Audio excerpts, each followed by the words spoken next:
சிறப்பு ஆசிரியர் தகுதித் தேர்வு எழுதுவதற்கு தங்களை தயார்படுத்திக் கொண்டிருக்கின்ற மாணவர்களுக்கு ஒரு சில பதிவுகளை நான் இந்த அம், காணொளி வாயிலாக பதிவு செய்ய இருக்கிறேன். தற்போது ஆசிரியர் தேர்வு வாரியத்தின் மூலமாக நமக்கு பிஜிடிஆர்பியினுடைய ரிசல்ட் வெளியிடப்பட்டு நேற்றைய தினம் உடற்கல்வி இயக்குநர்களுக்கான சான்றிதழ் சரிபார்ப்பு பணி நிறைவு பெற்றிருக்கின்றது. அதைத் தொடர்ந்து அடுத்தபடியாக நமக்கு இன்னொரு பிஜி வருவதற்கு முன்னால எப்படியும் நம்மளுக்கு ஸ்பெஷல் டீச்சர் கால்ஃபர் வந்துரும் அப்படின்ற ஒரு யூகத்தினுடைய அடிப்படையில தான் இது சம்பந்தமான சில பதிவுகளை நான் பதிவு பண்றேன். ஸோ ஏசிசி மையம் என்பது இது தொடர்புடைய வகுப்பை நம்ம கடந்து இருக்கிறாங்க. இந்த கிளாஸ்ல ஜாயின் பண்றதுக்கு முன்னாடி இந்த காணொலியை முழுமையா நீங்க பாருங்க. அதற்கு பின்னாடி இந்த வகுப்புல நம்ம ஜாயின் பண்றது ஓகே அப்படின்றது உங்களுக்கு மனதுல தோன்றுச்சு அப்படின்னா மட்டும் நீங்க வகுப்புல ஜாயின் பண்ணுங்க. ஏன்னா நான் இந்த பதிவின் வாயிலாக சில கருத்துக்களை, அதாவது தேர்வு தொடர்புடைய சில கருத்துக்களை பதிவு செய்துட்டு தான் நான் உள்ள வர்றேன். ஏன்னா இந்த நோட்டிபிகேஷன் 2021 நம்மளுக்கு நோட்டிபிகேஷன் வந்துச்சு.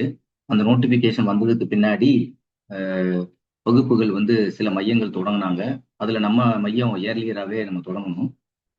ஆனால் அதற்கு பின்னால் மாணவர்கள் ரொம்ப ஆர்வமா படிச்சாங்க. ஆனா அந்த தேர்வு தேர்தல் முடிஞ்சதுக்கு பின்னாடி அந்த தேர்வு நடத்தப்படவில்லை. அப்ப தேர்வு நடத்தப்படவில்லை, என்ன காரணம் அப்படின்னு நம்ம ஆராய்ஞ்சு பார்க்கும்போது அதுக்கு அவங்க சொன்ன ரீசன் என்ன அப்படின்னு பார்த்தோம் அப்படின்னா, இந்த ஸ்பெஷல் டீச்சர்ல ஏற்கனவே இருக்கக்கூடிய தமிழ் கேட்டகரியில வரக்கூடிய மாணவர்கள் இன்னும் ஒரு சில கேஸ் இருக்கிறதுனால அந்த கேஸ் முடிஞ்சதுக்கு பின்னாடிதான் இந்த நோட்டிபிகேஷன் நாங்க பண்ணுவோம் அப்படின்றத அறிவிப்பு வெளியான ஒரு நோட்டிபிகேஷன் நிறுத்தி வச்சிட்டாங்க. அப்ப அதுக்கு பின்னாடி என்ன பண்ணாங்க அப்படின்னா, கடந்த கல்வியாண்டுல, அதாவது இந்த கல்வியாண்டு, நடப்பு கல்வியாண்டுல பார்த்தோம் அப்படின்னா மதுரையில வச்சு இந்த ஸ்பெஷல் டீச்சர்ல ஒரு சில கேட்டகரியில இருக்கவங்களுக்கு, ஏற்கனவே வழக்கு தொடர்ந்தவங்களுக்கு, அந்த கேஸ் சம்பந்தமா தொடர்பு இருக்கக்கூடிய எல்லாத்துக்குமே என்ன பண்ணாங்க அப்படின்னா, அப்பாயின்மெண்ட் ஆர்டர் நம்மளுடைய கல்வித்துறை அமைச்சர் வழங்கி அவங்க பணியேற்றுக் கொண்டாங்க. அப்ப அதோட நம்மளுக்கு இது முடிஞ்சிருக்கும் அப்படின்னு நினைச்சிட்டு உங்களுக்கு நோட்டிபிகேஷன் வரும் அப்படின்னு பார்த்தோன்னா, இந்த 2021க்கு பின்னாடி வரக்கூடிய ஒவ்வொரு டிஆர்பியினுடைய ஆசிரியர் தேர்வுகளோட கால அட்டவணையிலையும் எந்த விதமான இந்த ஸ்பெஷல் டீச்சர் அறிவிப்பு, அதாவது சிறப்பு ஆசிரியர் பணி நியமன தொடர்புடைய எந்த விதமான அறிவிப்பையும் யாரும் செய்யல. அப்ப ஏன் இந்த ஏற்கனவே நோட்டிபிகேஷன் கொடுத்துருக்காங்க, கிட்டத்தட்ட 4 ஆண்டுகள் முடிஞ்சிருச்சு. பட் அந்த நோட்டிபிகேஷன் இன்ன வரைக்கும் திரும்பவும் ரீகால்ஃபார் பண்ணல. அப்ப ஏன் அப்படின்னு பார்க்கும்போது, ஏன் ஆனுவல் பிளானர்ல வரல அப்படின்னு கேட்கும்போது, அப்ப ஆனுவல் அதுக்கு ஒரு ரீசன் என்ன சொல்றாங்க அப்படின்னு பார்த்தீங்கன்னா, ஆனுவல் பிளானருக்கு வரதுக்கான காரணம் என்ன அப்படின்னா, ஏற்கனவே ஒரு நோட்டிபிகேஷன் வந்தது நிறுத்தப்பட்டிருக்கக்கூடிய ஒரு சூழல்ல அதை ஆனுவல் பிளான்ல கொண்டு வரணும் தேவையில்லை. ஆசிரியர் தேர்வு வாரியம் அது தொடர்புடைய தேர்வை எப்போ வேணாலும் அதை அறிவிப்பாங்க. அதனால அது கொண்டு வரணும் தேவையில்லை அப்படின்ற அடிப்படையில நம்மளுடைய இந்த அதாவது டிப்ளமோ கோர்ஸ்ல இருந்து, சர்டிபிகேட் கோர்ஸ்ல இருந்து, பிபிஎட்ல இருந்து, சிபிஎட்டா இருக்கட்டும், ஹச்பிஎட்டா இருக்கட்டும், அதே மாதிரி எம்பிஎட், பிபிஎட், இவங்க எல்லாம் முடிச்சவங்க எல்லாருமே என்ன பண்ணியிருக்காங்க, இந்த தேர்வுக்காக ரொம்ப ஈகரா வெயிட் பண்ணிட்டு இருக்காங்க. கிட்டத்தட்ட ஒரு தமிழ்நாட்டை பொறுத்தளவு அதிகப்படியான வேகன்ஸ் உடற்கல்வி ஆசிரியர்கள்ட்ட இருக்குது. ஆனா இருந்தாலும் கூட ஒரு குறைவான அளவுல தான் அவங்களுடைய கடந்த 2001 நோட்டிபிகேஷன், 2021 நோட்டிபிகேஷன்ல கொடுத்திருந்தாங்க. ஆனா இப்ப 1000க்கு மேல நோட்டிபிகேஷன் வரும் அப்படின்றத நம்ம எதிர்பார்க்கிறோம். அதாவது என்ன வேகன்சி இருக்கோ அதுல 1/4க்கு கால்பார் வரும் அப்படின்ற அடிப்படையில தான் நம்ம எதிர்பார்த்துக்கிட்டு சில மாணவர்கள் இதற்கான தயாரிப்பு நிலையில இருக்கிறாங்க. இப்ப எக்ஸாமினேஷன் வருமா, சில பேர்லாம் வகுப்பு தொடங்குறாங்களே, இப்போதைக்கு வகுப்பு வருமா, நான் ஆன்லைன்ல படிக்கலாமா, ஆஃப்லைனா படிக்கலாமா அப்படின்றது மாணவர்களுக்கு நிறைய பேருக்கு இந்த சந்தேகம் வரும். ஏன்னா நம்ம படிக்க போறோம் அப்படின்னா கண்டிப்பா ஒரு மையத்துல படிக்க போறோம் அப்படின்னா அதுக்கு ஒரு ஃபீஸ் பேமெண்ட் பண்ணி தான் பண்ணுவோம். அதற்கான ஒரு கால அவகாசம் நேரம் சென்ட் பண்ணுவோம். இப்போ ஒரு சனி ஞாயிறு ஆன்லைன் கிளாஸஸ் இருக்கு, இல்ல ஒரு ஆஃப்லைன் கிளாஸஸ் இருக்கு அப்படின்னா நம்மளுடைய டைமை ஸ்பெண்ட் பண்ணி தான் அங்க போவோம். அதனால நம்மளுடைய ரொட்டீன் ஒர்க்ல இருந்து கொஞ்சம் டீவியேஷன்ஸ் இருக்கத்தான் செய்யும். அப்படி ஒரு டீவியேஷன் கொடுத்து நம்ம ஒர்க் பண்ணக்கூடிய எஃபோர்ட் எடுத்தோம் அப்படின்னா விரைவிலே கால்பார் வருமா அப்படின்னா அது கேள்விக்குரியதான். அது முதல்ல நல்லா தெளிவா தேர்வாளர்கள் புரிஞ்சுக்குங்க. இந்த தேர்வுக்கு நீங்க ஓனா வீட்டுல ப்ரிப்பேர் ஆகிட்டு இருக்கக்கூடிய மெத்தடு வேற. ஆனா நீங்க வகுப்புக்கு சொல்லும் போது வகுப்புக்கு செல்லக்கூடிய, நீங்க படிக்கக்கூடிய அந்த தொடக்கத்துல இருக்கக்கூடிய அதே ஆர்வமும் அதே இன்டென்சிட்டி ஆஃப் ஒர்க்கும் உங்களுக்கு தொடர்ச்சியா தேர்வு வரைக்கும் வருமா அப்படின்னா வராது. ஏன்னா 1 மாதம் படிப்போம், 2 மாதம் படிப்போம், அடுத்த கொஸ்டின் நம்மளுக்கு என்ன வரும், பாடத்தை கவனிக்கிறத விட தேர்வு எப்பொழுது வரும், வருமா வராதா அப்படின்ற வினாக்களை கேட்பாங்களே தவிர மாணவர்கள் ஆர்வமா படிக்க மாட்டாங்க. ஆனா மற்ற சப்ஜெக்ட்ல படிக்கக்கூடியவங்க எல்லாம் பார்த்தோம் அப்படின்னா, ஒரு எக்ஸாமினேஷன் வரப்போகுது அப்படின்னா அந்த எக்ஸாமினேஷனுடைய அடிப்படையில அவங்க தயாரிப்பு நிலையை தொடங்கிடுவாங்க. அப்ப ஒரு ஒரு ஆன்லைன்லயோ இல்ல ஆஃப்லைன்லயோ நம்ம படிக்க போறோம் அப்படின்னா ஒரு நீண்ட நெடிய படிப்பு அப்படின்றது ஏற்புடையதுதான். ஆனா அந்த மாணவர்களுக்கு ஆர்வம் குறையாத வரைக்கும் அது பயன்பாடா இருக்கும். இல்ல அப்படின்னா ஒரு நீண்ட நெடிய காலம் படிக்கின்ற பொழுது ஒரு குறிப்பிட்ட காலத்துல வந்து இப்போ ஒரு ஒரு ஆஃப்லைன்ல ஒரு கிளாஸ் தொடங்குறாங்க. ஆனா தேர்வு கால்பா வரல. அவங்க சிலபஸ் முடிச்சுட்டாங்க அப்படின்னா ஆட்டோமேட்டிக்கா அந்த கிளாஸஸ எண்ட் பண்ணிடுவாங்க. அதுக்கடுத்து அவங்க வந்து அந்த கிளாஸஸ் தொடர மாட்டாங்க. அப்போ வந்து இதுல யாருக்கு இழப்பு இருக்கும் அப்படின்னா, இந்த தேர்வுக்கு தயாராகக்கூடிய இந்த தேர்வாளர்கள் வந்து மறுபடிக்கும் ஒரு ஃபீஸ் பேமெண்ட் பண்ணி அடுத்த ஒரு எக்ஸாமினேஷனுக்கு நம்ம படிக்க வேண்டிய ஒரு சூழல் வந்து உருவாகும். ஏன்னா உடற்கல்வி ஆசிரியர்களை பொறுத்தளவு மெட்ரிகுலேஷன்ல ஒர்க் பண்றவங்களோ இல்ல நான் எய்டட் ஸ்கூல்ஸ் இருக்கக்கூடிய செல்ஃப் ஃபைனான்சிங் ஸ்கூல்ல ஒர்க் பண்றக்கூடியவங்களுக்கு ஒரு மிகப்பெரிய ஒரு ஊதியம் அப்படின்னு நம்மளால சொல்ல முடியாது. தமிழ்நாட்டை பொறுத்தளவு நான் சொல்றேன். ஒரு குறிப்பிட்ட அளவிலான ஒரு லிமிட்டெட் சேலரி தான். அதாவது டீச்சிங் ப்ரொஃபஷனுக்கு கிடைக்கக்கூடிய ஊதியத்துக்கு இணையான ஒரு ஊதியம் உடற்கல்வி ஆசிரியருக்கு கிடைக்குதா அப்படின்னா கிடையாது. 2வது அவங்களுடைய பணி முழுமையா அவங்க செய்யறாங்க அப்படின்னா அது பணி கிடையாது. அவங்களுடைய பணியை மட்டும் முழுமையா செய்யாது. அது தொடர்புடைய அலுவலக பணிகளையும் அவங்க நிறைய செய்யறாங்க அப்படின்றது ஏற்கனவே நம்ம வந்து சில செய்திகள், பத்திரிகை செய்திகள் வாயிலாகவும், அதே மாதிரி காணொலி வாயிலாகவும் பல விஷயங்களை நம்ம யூடியூப்ல கூட பார்த்திருக்கோம். அது உங்க எல்லாத்துக்குமே தெரியும்.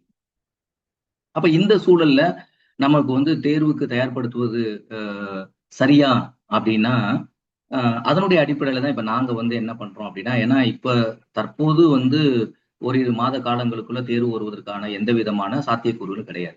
நம்மளுக்கு மேக்ஸிமம் கால்பார பொறுத்தளவு வந்துச்சு அப்படின்னா, மார்ச்சுக்குள்ள வந்தா மட்டும் தான் நம்மளுக்கு வந்து எக்ஸாமினேஷனுக்கான வாய்ப்புகள் இருக்கும்.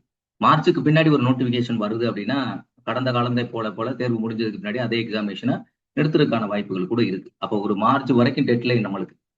ஜனவரி, பிப்ரவரி, மார்ச். மார்ச்சுக்குள்ள நம்மளுக்கு நோட்டிபிகேஷன் குடுத்துட்டாங்க அப்படின்னா, தேர்வு வந்து கண்டிப்பா ஆன்லைன் அது அது குடுக்குறது மட்டும் கிடையாது. இந்த மார்ச்ல இருந்து குடுக்கக்கூடிய கால அவகாசம் வந்து ஆன்லைன் அப்ளிகேஷனுடைய டேட் முடிஞ்சிருச்சு.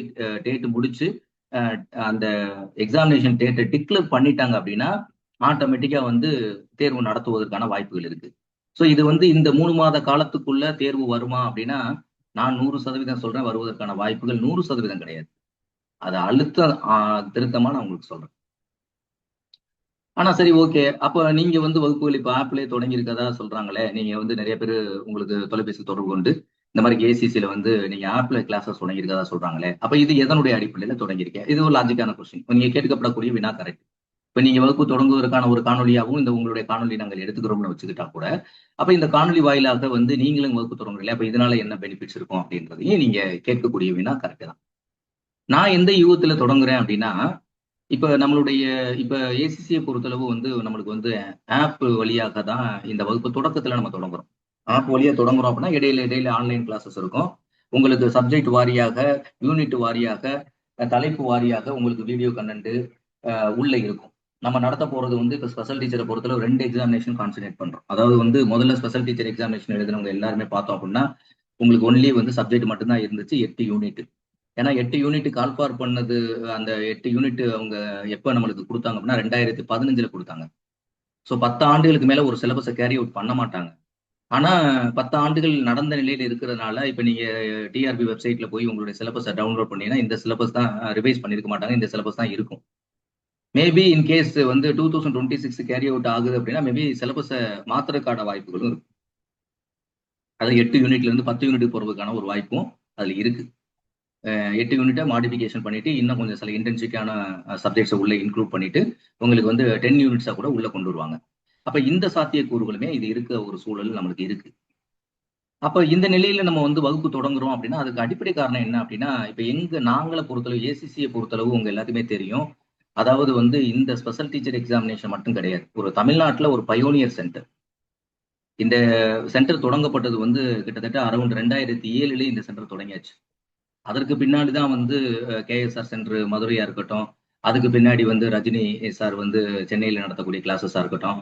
அதற்கு பின்னாடி தான் மற்ற மையங்கள் எல்லாம் வந்தது எல்லாருக்குமே தெரியும். அப்ப தமிழ்நாட்டுல உடற்கல்வி தேர்வு தொடர்புடைய எக்ஸாமினேஷனுக்கு முதல்ல வகுப்பு தொடங்குனது அப்படின்றது இந்த அவேர்னஸ் கோச்சிங் சென்டர் அப்படின்றதான் எல்லாத்துக்குமே தெரியும். அதற்கான நம்மளுக்கு ஆவணங்களும் நம்மளுக்கு இருக்கு. அந்த 2006, 7ல படிச்சு பாஸ் பண்ணவங்க அப்போ வந்து நம்மளுடைய சென்டர் வந்து நாமக்கல்ல சென்டர் இருந்துச்சு. அதுல பாஸ் பண்ணவங்க எல்லாருமே இப்ப அந்த எக்ஸாமினேஷன்ல தொடர்ச்சியா நம்மளுடைய சென்டர்ல தொடர்புல இருந்து பாஸ் பண்ணி இப்போ வந்து உதாரணத்துக்கு வந்து அதே நாமக்கல் அப்பாயின்மெண்ட் ஆனவர் இப்போ வந்து செங்கல்பட்டு மெடிக்கல் இந்த காலேஜில் அப்பாயின்மெண்ட், லா காலேஜில் அப்பாயின்மெண்ட் ஆயிருக்காரு சதீஷ் அப்படின்ற அவர் கிரேட் 1 பிசிக்கல் டைரக்டர்ல தான். இவர் அரௌண்ட் நம்மளுக்கு வந்து எப்போ அப்பாயின்மெண்ட் நீங்க அவரை செக் பண்ணி பாருங்க 2011 இருப்பார். ஸோ அப்போ வந்து பயோனியர் சென்டர் அப்படின்ற ஒரு சென்டர். அது மட்டும் இல்ல, இது வந்து ஸ்பெஷல் டீச்சருக்கு மட்டும் நாங்க கான்சன்ட்ரேட் பண்ணோம். எங்களுடைய தேர்வை பொறுத்தளவு வந்து என்ன அப்படின்னா, நாங்க வந்து எந்தெந்த எக்ஸாமினேஷன் அப்படின்னா, உடற்கல்வியாளர்களுக்கு நடத்தக்கூடிய உச்சபட்ச எக்ஸாமினேஷன் சொல்லக்கூடிய அதாவது ஸ்டேட் கவர்மெண்ட்டை பொறுத்தளவு வந்து தகுதி தேர்வுகள் அப்படின்னு சொன்னோம் அப்படின்னா net examination, national eligibility test. இந்த நேஷனல் எலிஜிபிலிட்டி டெஸ்ட்டுக்காகவும் அதே எக்ஸாமினேஷனை ஸ்டேட் கவர்மெண்ட் கண்டக்ட் பண்ணும்போது ஸ்டேட் எலிஜிபிலிட்டி டெஸ்ட்னு சொல்லுவாங்க. இந்த 2 எலிஜிபிலிட்டி டெஸ்ட்டுக்கும் கடந்த காலங்கள்ல இருந்து நம்ம பயிற்சி கொடுத்துக்கிட்டே இருக்கிறோம். அதுல நிறைய மாணவர்கள் வெற்றி பெற்று அவங்க வந்து பல்வேறு நிலைகள்ல அவங்க பணியாற்றுறாங்க. இந்த நெட் குவாலிபிகேஷன் இருக்கக்கூடிய நிறுவனங்கள்ல அவங்க பணியாற்றக்கூடிய சூழல்ல அவங்க பணியாற்றிக்கிட்டு இருக்காங்க. கவர்மெண்ட் செக்டார்ஸ்க்குள்ள உள்ள போயிருக்காங்க. இது வந்து ஒரு டாப்பஸ்ட் லெவல் எக்ஸாமினேஷனுக்கு நம்ம நடத்தக்கூடிய விஷயங்கள். ஸோ ஸ்டேட் கவர்மெண்ட் அப்படின்னு வரும்போது இது மட்டும் இல்லாம அருகாமையில் இருக்கக்கூடிய சில மாநிலங்கள்ல இப்ப ஆந்திரா போன்ற மாநிலங்கள்ல நடக்கக்கூடிய எக்ஸாமினேஷனுமே நம்மளுடைய மையத்தினுடைய ரிசோர்ஸ் பர்சன்ஸ் வந்து அங்க போய் வந்து ஓங்கல் என்று சொல்லக்கூடிய அங்கே இருக்கக்கூடிய லீடிங் சென்டர்ஸ்ல வந்து நம்மளுடைய ரிசோர்ஸ் பர்சன் ஏசிசியில வகுப்பு எடுக்கக்கூடிய ரிசோர்ஸ் பர்சன் எல்லாமே அங்க போய் வகுப்பு எடுத்துட்டு வந்து அங்கவும் நிறைய மாணவர்களை குவாலிஃபை பண்ணியிருக்காங்க.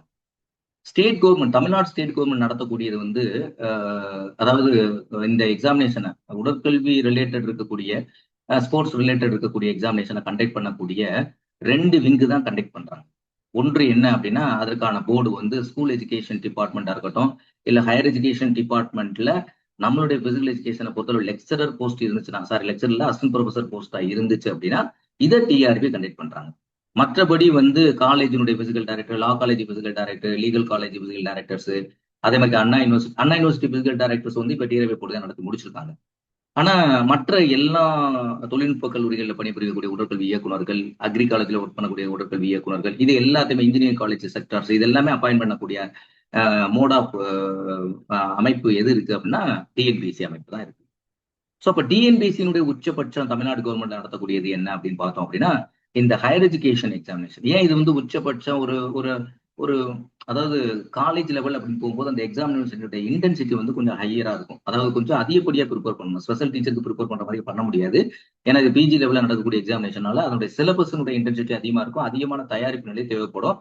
அவங்க வந்து 3 பேப்பர் எழுதுவாங்க. 1 பிசிக்கல் எஜுகேஷன் பேப்பர் எழுதுவாங்க, தமிழ் எலிஜிபிலிட்டி பேப்பர் எழுதுவாங்க, அடுத்து பார்த்தோம் அப்படின்னா ஜென்ரல் ஸ்டடிஸ் படிப்பாங்க. இந்த 3மே இப்போ வந்து மோட் ஆஃப் எக்ஸாமினேஷன். அதாவது நியூவா நீங்க உள்ள என்ட்ரி ஆகக்கூடிய மாணவர்கள், அதாவது பிஜி முடிச்சு நெட் குவாலிஃபைடோர் வரக்கூடிய மாணவர்கள் எப்படி தேர்வுடைய பேட்டர்ன்ஸ் இருக்குது அப்படின்றதையும் நீங்க இந்த காணொலி மூலமாக நீங்க புரிஞ்சுக்க முடியும்.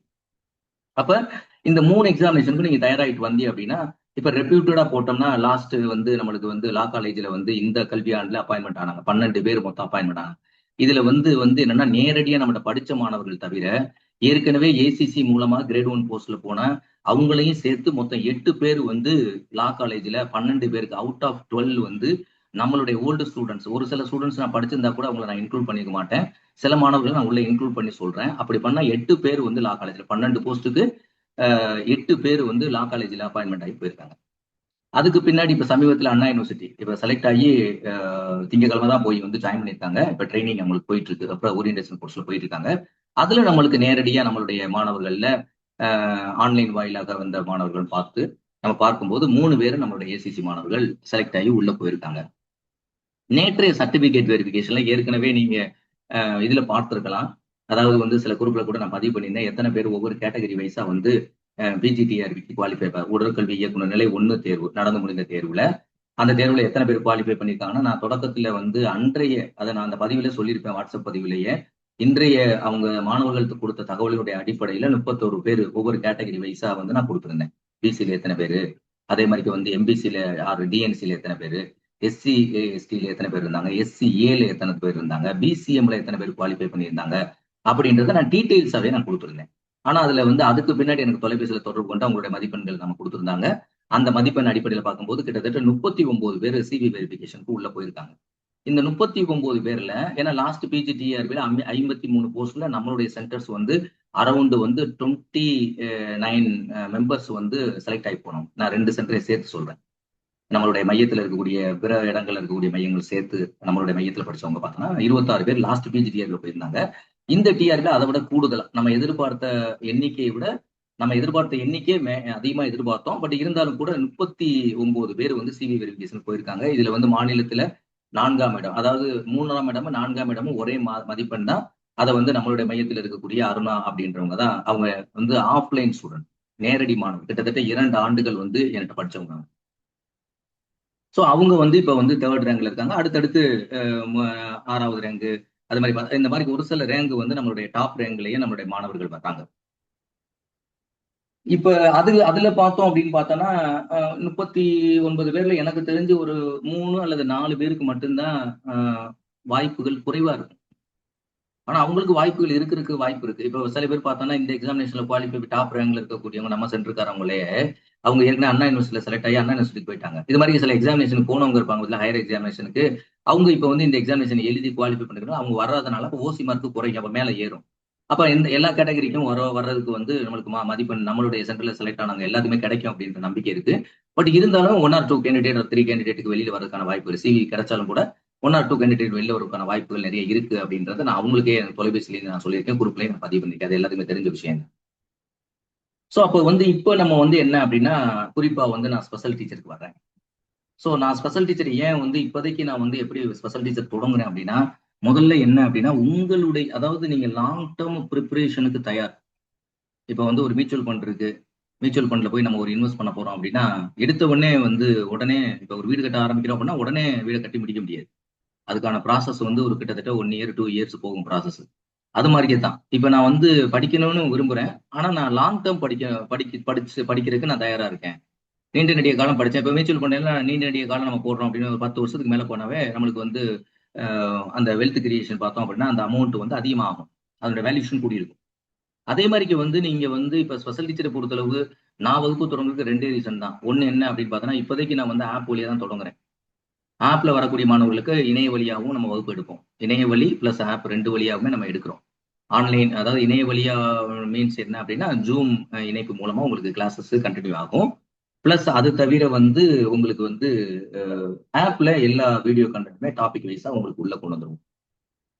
இது வந்து ஒரு லாங் டேர்ம் நான் ப்ரிப்பேர் ஆகணும்னு நினைக்கிறேன் சார். எனக்கு வந்து இன்னொன்னு என்ன அப்படின்னா, எதுக்காக நான் இந்த வகுப்பு தொடங்குறதுக்கு நான் சொல்லிட்டேன். இன்கேஸ் இப்ப நம்மளுக்கு வந்து இப்ப எக்ஸாமினேஷன் வர்றதுக்கு 100% சாத்தியக்கூறு இல்லைன்றத நான் சொல்லிட்டேன். தொடக்கத்துல பதிவு பண்ணிட்டேன். ஏன்னா தெளிவா தெரிஞ்சுக்கிட்டு நீங்க வகுப்புல சேரணும் அப்படின்றதுக்காக நான் சொல்றேன்.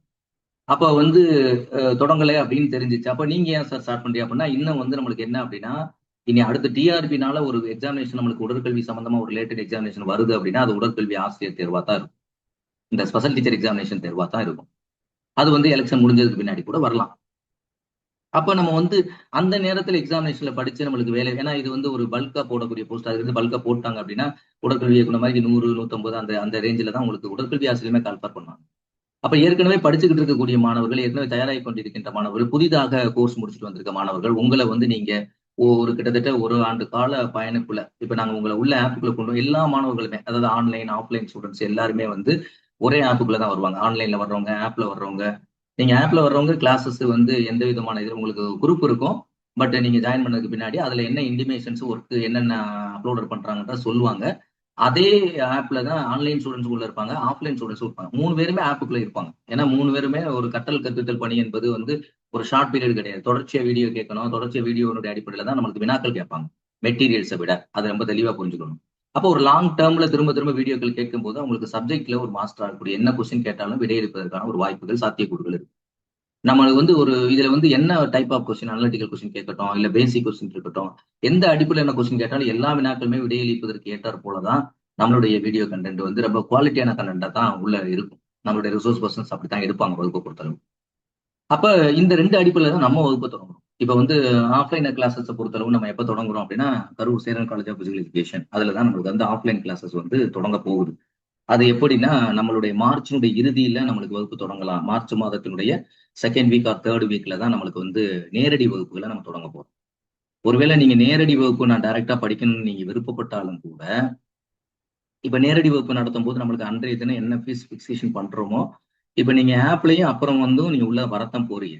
அப்ப நீங்க வந்து ஒருவேளை இப்போதைக்கு நான் வந்து ஆஃப்லைன் கிளாஸஸ் நான் வந்து மார்ச் மாசம் வர்றேன் இருந்தாலும் கூட, ஆப்ல இன்னையில இருந்து ஜாயின் பண்ணிட்டு நீங்க ஆப்லயே இப்பல இருந்து கற்றல் பாடங்களை படிக்க ஆரம்பிச்சிடலாம். நம்ம எப்படி நடத்த போறோம் அப்படின்னா, ஆஃப்லைன்ல வந்து தமிழ் தகுதி தேர்வுக்கு நடத்த போறோம். பிளஸ் வந்து நம்மளுடைய சப்ஜெக்ட் நடத்த போறோம். அப்ப ஆஃப்லைன் கிளாஸஸ பொறுத்தளவு March 2nd week or 3rd வீக்ல தான் நம்மளுக்கு 12th எக்ஸாமினேஷன் முடிஞ்சதுக்கு பின்னாடி நம்ம வகுப்பு தொடங்கலாம் அப்படின்ற ஒரு திட்டமிடுதல் பண்ணி நம்ம உள்ள வச்சிருக்கோம். இதுக்கு முன்னாடி நம்ம வந்து ஆப், ஆன்லைன் கிளாஸஸ் இந்த 2யும் கம்பைன் பண்ணி போற மாரிக்கு நம்ம வந்து வகுப்புல தொடங்கியிருக்கோம். இது எப்படி நடத்த போறோம் அப்படின்றது இப்ப உங்க எல்லாத்துக்குமே தெரியும். இப்போ வந்து கரண்ட் நீங்க எக்ஸாமினேஷன் ஸ்பெஷல் டீச்சர் எழுத போறீங்க அப்படின்னா, நீங்க வந்து ஒரே தேர்வு தான். ஆனா வினாக்கள் வந்து இப்ப நம்மளுக்கு எப்படி வினாக்கள் இருக்கும் அப்படின்னா, நம்மளுடைய சப்ஜெக்ட்ல 95 வினாக்கள். 5 மதிப்பெண் வந்து உங்களுக்கு ஏற்கனவே உங்களுடைய எக்ஸ்பீரியன்ஸுக்கு மார்க் குடுக்குறாங்க. அப்ப 95 மதிப்பெண்ணுக்கு தான் நம்ம எக்ஸாமினேஷன் எழுத போறோம். இதுல கூட பேட்டர்ன்ஸ் சேஞ்சஸ் ஆகுறதுக்கு வாய்ப்பு இருக்கு. அது போக வந்து பார்ட் ஏ, பார்ட் பி இருக்கும். பார்ட் பில நீங்க பிசிக்கல் எஜுகேஷன் ரிலேட்டட் எழுதுவீங்க. பார்ட் ஏல வந்து தமிழ் எலிஜிபிலிட்டி தகுதி தேர்வு. அப்ப பார்ட் ஏல தமிழ் எலிஜிபிலிட்டி தகுதி தேர்வு 30 வினா கொடுத்திருப்பாங்க. அந்த 30 வினால நீங்க வந்து மினிமம் வந்து ஒரு 18 கொஸ்டினாவது நீங்க அடிச்சு ஆகணும். ஏன்னா 40% மார்க் எடுத்தா மட்டும்தான் பார்ட் பி வேல்யூஷனுக்கு எடுத்துக்குவாங்க. பார்ட் ஏ தமிழ் தகுதி தேர்வுல குவாலிஃபை. இந்த மார்க் வந்து டோட்டல் மார்க்ல எடுத்து உங்க வேலைக்கு கொடுக்க மாட்டாங்க. நான் தமிழ் தகுதி தேர்வுல நான் 30 கொஸ்டினுமே அடிச்சிட்டேன் சார், நான் ஃபுல் மார்க் வாங்கிட்டேன், இந்த மார்க் எனக்கு சப்ஜெக்ட்ல ஆட் பண்ணுவாங்களா அப்படின்னா ஆட் பண்ண மாட்டாங்க. அது ஒன்லி ஃபார் எலிஜிபிலிட்டி. பார்ட் ஏல இருக்கக்கூடிய 30 வினாக்களும் நீங்கள் குறைந்தபட்சம் 18 வினாக்கள் நீங்க வந்து, அதாவது நான் வந்து பெர்சன்டேஜ் அடிப்படையில் நான் சொல்றேன். இந்த 18 வினான்றது சொல்றது. ஏன்னா முதல்ல இருக்கக்கூடிய 20 வினாக்களுக்கு 2 மார்க் இருக்கும், அடுத்து வரக்கூடியதுக்கு 1 மார்க் இருக்கும். அதாவது நான் பெர்சன்டேஜ் 100% அடிப்படையில் நான் அதை வச்சு பேசுறேன். அப்ப 40% நீங்க செக்யூர் பண்ணியே ஆகணும். அது ரொம்ப முக்கியமான விஷயம். ஸோ 40% செக்யூர் பண்ணா மட்டும் தான் பார்ட் பி எக்ஸாமினேஷனுக்கு எடுப்பாங்க. அப்ப இந்த 2 எக்ஸாமினேஷன் வரதுனால இப்ப கால்பார் வந்ததுக்கு பின்னாடி உடனடியாக வந்து இப்ப சப்ஜெக்ட் டீச்சர்ஸ் வந்து தமிழ் எலிஜிபிலிட்டி ஈஸியா படிச்சுக்குவாங்க. ஆனா உடற்கல்வி ஆசிரியர் தமிழ் எலிஜிபிலிட்டி பொறுத்தவரை உடனடியாக படிக்க முடியுமா? படிக்க முடியாது. அப்ப இப்போல இருந்தே நீங்க அதற்கான தயாரிப்பு நிலை வந்துட்டீங்க அப்படின்னா, அடுத்து வரக்கூடிய நோட்டிபிகேஷன்ல நம்மளுக்கு எவ்வளவு விரைவா வந்து உடற்கல்விக்கான எக்ஸாமினேஷன் ஸ்பெஷல் டீச்சர் வருதோ அந்த எக்ஸாமினேஷன்ல உறுதியா நம்ம குவாலிஃபை பண்ண முடியும். 100% நாங்க வந்து அசூரன்ஸ் தரோம். அதுல மாற்று கருத்தே கிடையாது. மற்ற மையங்களையும் மற்ற சென்டர் ஒவ்வொருத்தவங்களும் அவங்களுக்கு ஒரு டேலண்ட் இருக்கும், அவங்க நடத்துவாங்க கிளாஸஸ். ஆனா ஒவ்வொருத்தவங்களுக்கு ஒரு பர்பஸ் இருக்கு. சில பேர் வந்து என்ன பண்ணிருப்பாங்க அப்படின்னா பாஸ் பண்ணி அந்த எக்ஸாமினேஷன் பாஸ் பண்ணிருக்க மாட்டாங்க. ஆனா ஏதோ ஒரு இடத்துல வேலை பார்த்துட்டு இருப்பாங்க. ஆனா அந்த வகுப்பு எடுப்பாங்க. எப்பவுமே நீங்க ஒரு மையத்துல போய் சேர்றீங்க அப்படின்னா முதல்ல அந்த எக்ஸாமினேஷன் அது தொடர்புடைய எக்ஸாமினேஷன்ல அவங்க தொடர்ச்சியா அவங்க ரிசல்ட் கன்சிக்யூட்டிவா கொடுக்குறாங்களான்னு செக் பண்ணுங்க. அதே மாதிரி கன்சிக்யூட்டிவா கொடுக்கறது மட்டும் கிடையாது, அவங்களுடைய வகுப்புகள்ல வரக்கூடியவங்க உண்மையிலே வந்து பாட்டம் லெவல்ல இருக்கக்கூடிய ஸ்டூடெண்ட்ஸ் பாஸ் பண்றாங்களான்னு பாருங்க. பாட்டம் லெவல் அப்படின்னா ஒரு இங்கிலீஷே வாசிக்க கூட தெரியாது, ஆனா அவர் எக்ஸாமினேஷன் கிளியர் பண்ணிட்டு இருப்பாரு. அவரு தான் வந்து அவர் கிளியர் பண்றாரா அப்படின்றத நீங்க செக் பண்ணுங்க. இன்டெலிஜென்ஸ் இருப்பாங்க சில மையத்துல, அவங்க வந்து அவங்க கொடுக்கக்கூடிய விஷயத்தை மட்டும் உள் வாங்கிட்டு போய் எக்ஸாமினேஷன் இருப்பாங்க. அவங்க செல்ஃப் ப்ரிப்பரேஷன் போடுவாங்க, எஃபோர்ட் எடுப்பாங்க. அந்த செல்ஃப் எஃபோர்ட்ல அந்த மாணவர்கள் வருவாங்க. அவங்கள வச்சுக்கிட்டு நீங்க எந்த கால்குலேஷன் எடுக்காது. ஏசிசி மையத்தை நீங்க எடுத்து பார்த்தீங்க அப்படின்னா, இது வரைக்கும் கொடுத்த ரிசல்ட்டை நீங்க எடுத்து பார்த்தீங்க அப்படின்னா, கிட்டத்தட்ட அரௌண்ட் வந்து 140, 150 அரௌண்ட் பிசிக்கல் ரைட் கிரேட் 1 போஸ்ட்ல மட்டுமே தமிழ்நாடு முழுவதும் வேலை பார்த்துக்கலாம். 150 பேருக்கு குறையாம வேலை பார்க்கலாம். இந்த 150 பேருக்கு நீங்க போன் பண்ணி கேட்டீங்க அப்படின்னா, இதுல பெரும்பான்மையான மாணவர்கள் வந்து ஒரு இன்டெலிஜென்ட் ஸ்டூடெண்ட்ஸ் சொல்ல முடியாது. ஏன்னா வந்து நான் வந்து அவங்க இங்கிலீஷை வாசிக்க தெரியல அவங்க சொல்ல வரல. நான் வந்து ஒரு உதாரணத்துக்காக அப்படி சொன்னேன். அதாவது வந்து என்ன அப்படின்னா, அந்த மாணவர்கள் என்ன வந்து ஒரு எலைட் ஸ்டூடெண்ட்ஸ் சொல்ல முடியாது. ஆவரேஜ் ஸ்டூடெண்ட்ஸ் தான். வந்ததுக்கு பின்னாடி அவங்க செக்யூர் பண்ணியிருக்காங்க. அப்படின்னா அவங்க வந்து எஃபோர்ட் நல்லா எடுத்திருக்காங்க. அதனால அதனுடைய எக்ஸாமினேஷன் அவங்க குவாலிஃபை பண்ணிருக்காங்க. ஸோ அந்த அடிப்படையில தான் நம்ம சொல்றோமே தவிர, ஸோ நீங்க சில விஷயங்களை தவறுதலாகவும் புரிஞ்சுக்க முடியாது.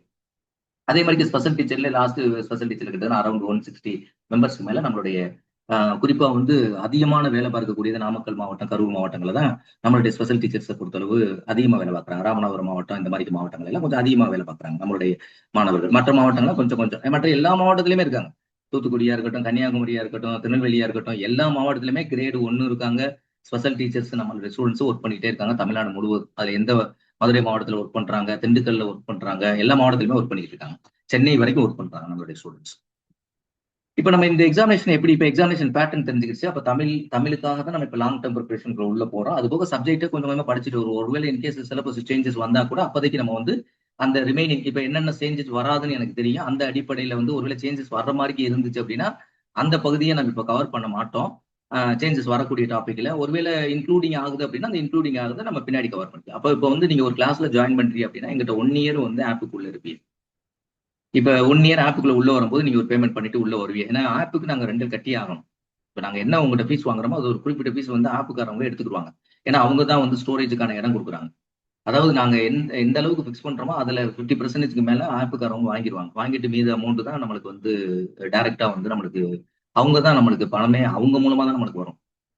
ஸோ அந்த மெத்தட்ல தான் வந்து உங்களுக்கு வந்து கிளாஸஸ் இருக்கு. அப்போ 1 இயர்ல வந்து நீங்க இப்போ ஜாயின் பண்றீங்க ஒரு ஃபீஸ் ஃபிக்ஸ் பண்ணியிருக்கான்னு வச்சுங்களேன்.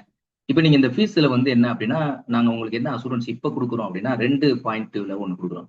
ஒண்ணு 2000 இப்ப என்ன ஒரு ஃபீஸ் ஃபிக்ஸ் பண்ணியிருக்கோமோ, அந்த ஃபீஸ வந்து என்ன பண்றாங்க அப்படின்னா, ஏற்கனவே 2021 பேஜ்ல ஜாயின் பண்ணி, அவங்க எக்ஸாமினேஷன் ஃபுல் பேமெண்ட்டும் அவங்க ஆஃப்லைன்ல கட்டி ஜாயின் பண்ணியிருக்கக்கூடிய கரூர் சென்ட்ரல்ல நடக்கும்போது, கட்டி ஜாயின் பண்ணியிருக்க ஸ்டூடெண்ட்ஸா இருந்தா, இல்ல ராம்நாத் டிஸ்ட்ரிக்ட்ல இந்த இதுல கட்டி ஜாயின் பண்ண ஸ்டூடெண்ட்ஸா இருந்தா, அவங்களுக்கு வந்து இப்ப ஆப்ல கொடுத்திருக்கக்கூடிய ஃபீஸ்ல நாங்க வந்து 50% கன்செஷன் கொடுத்துருவோம்.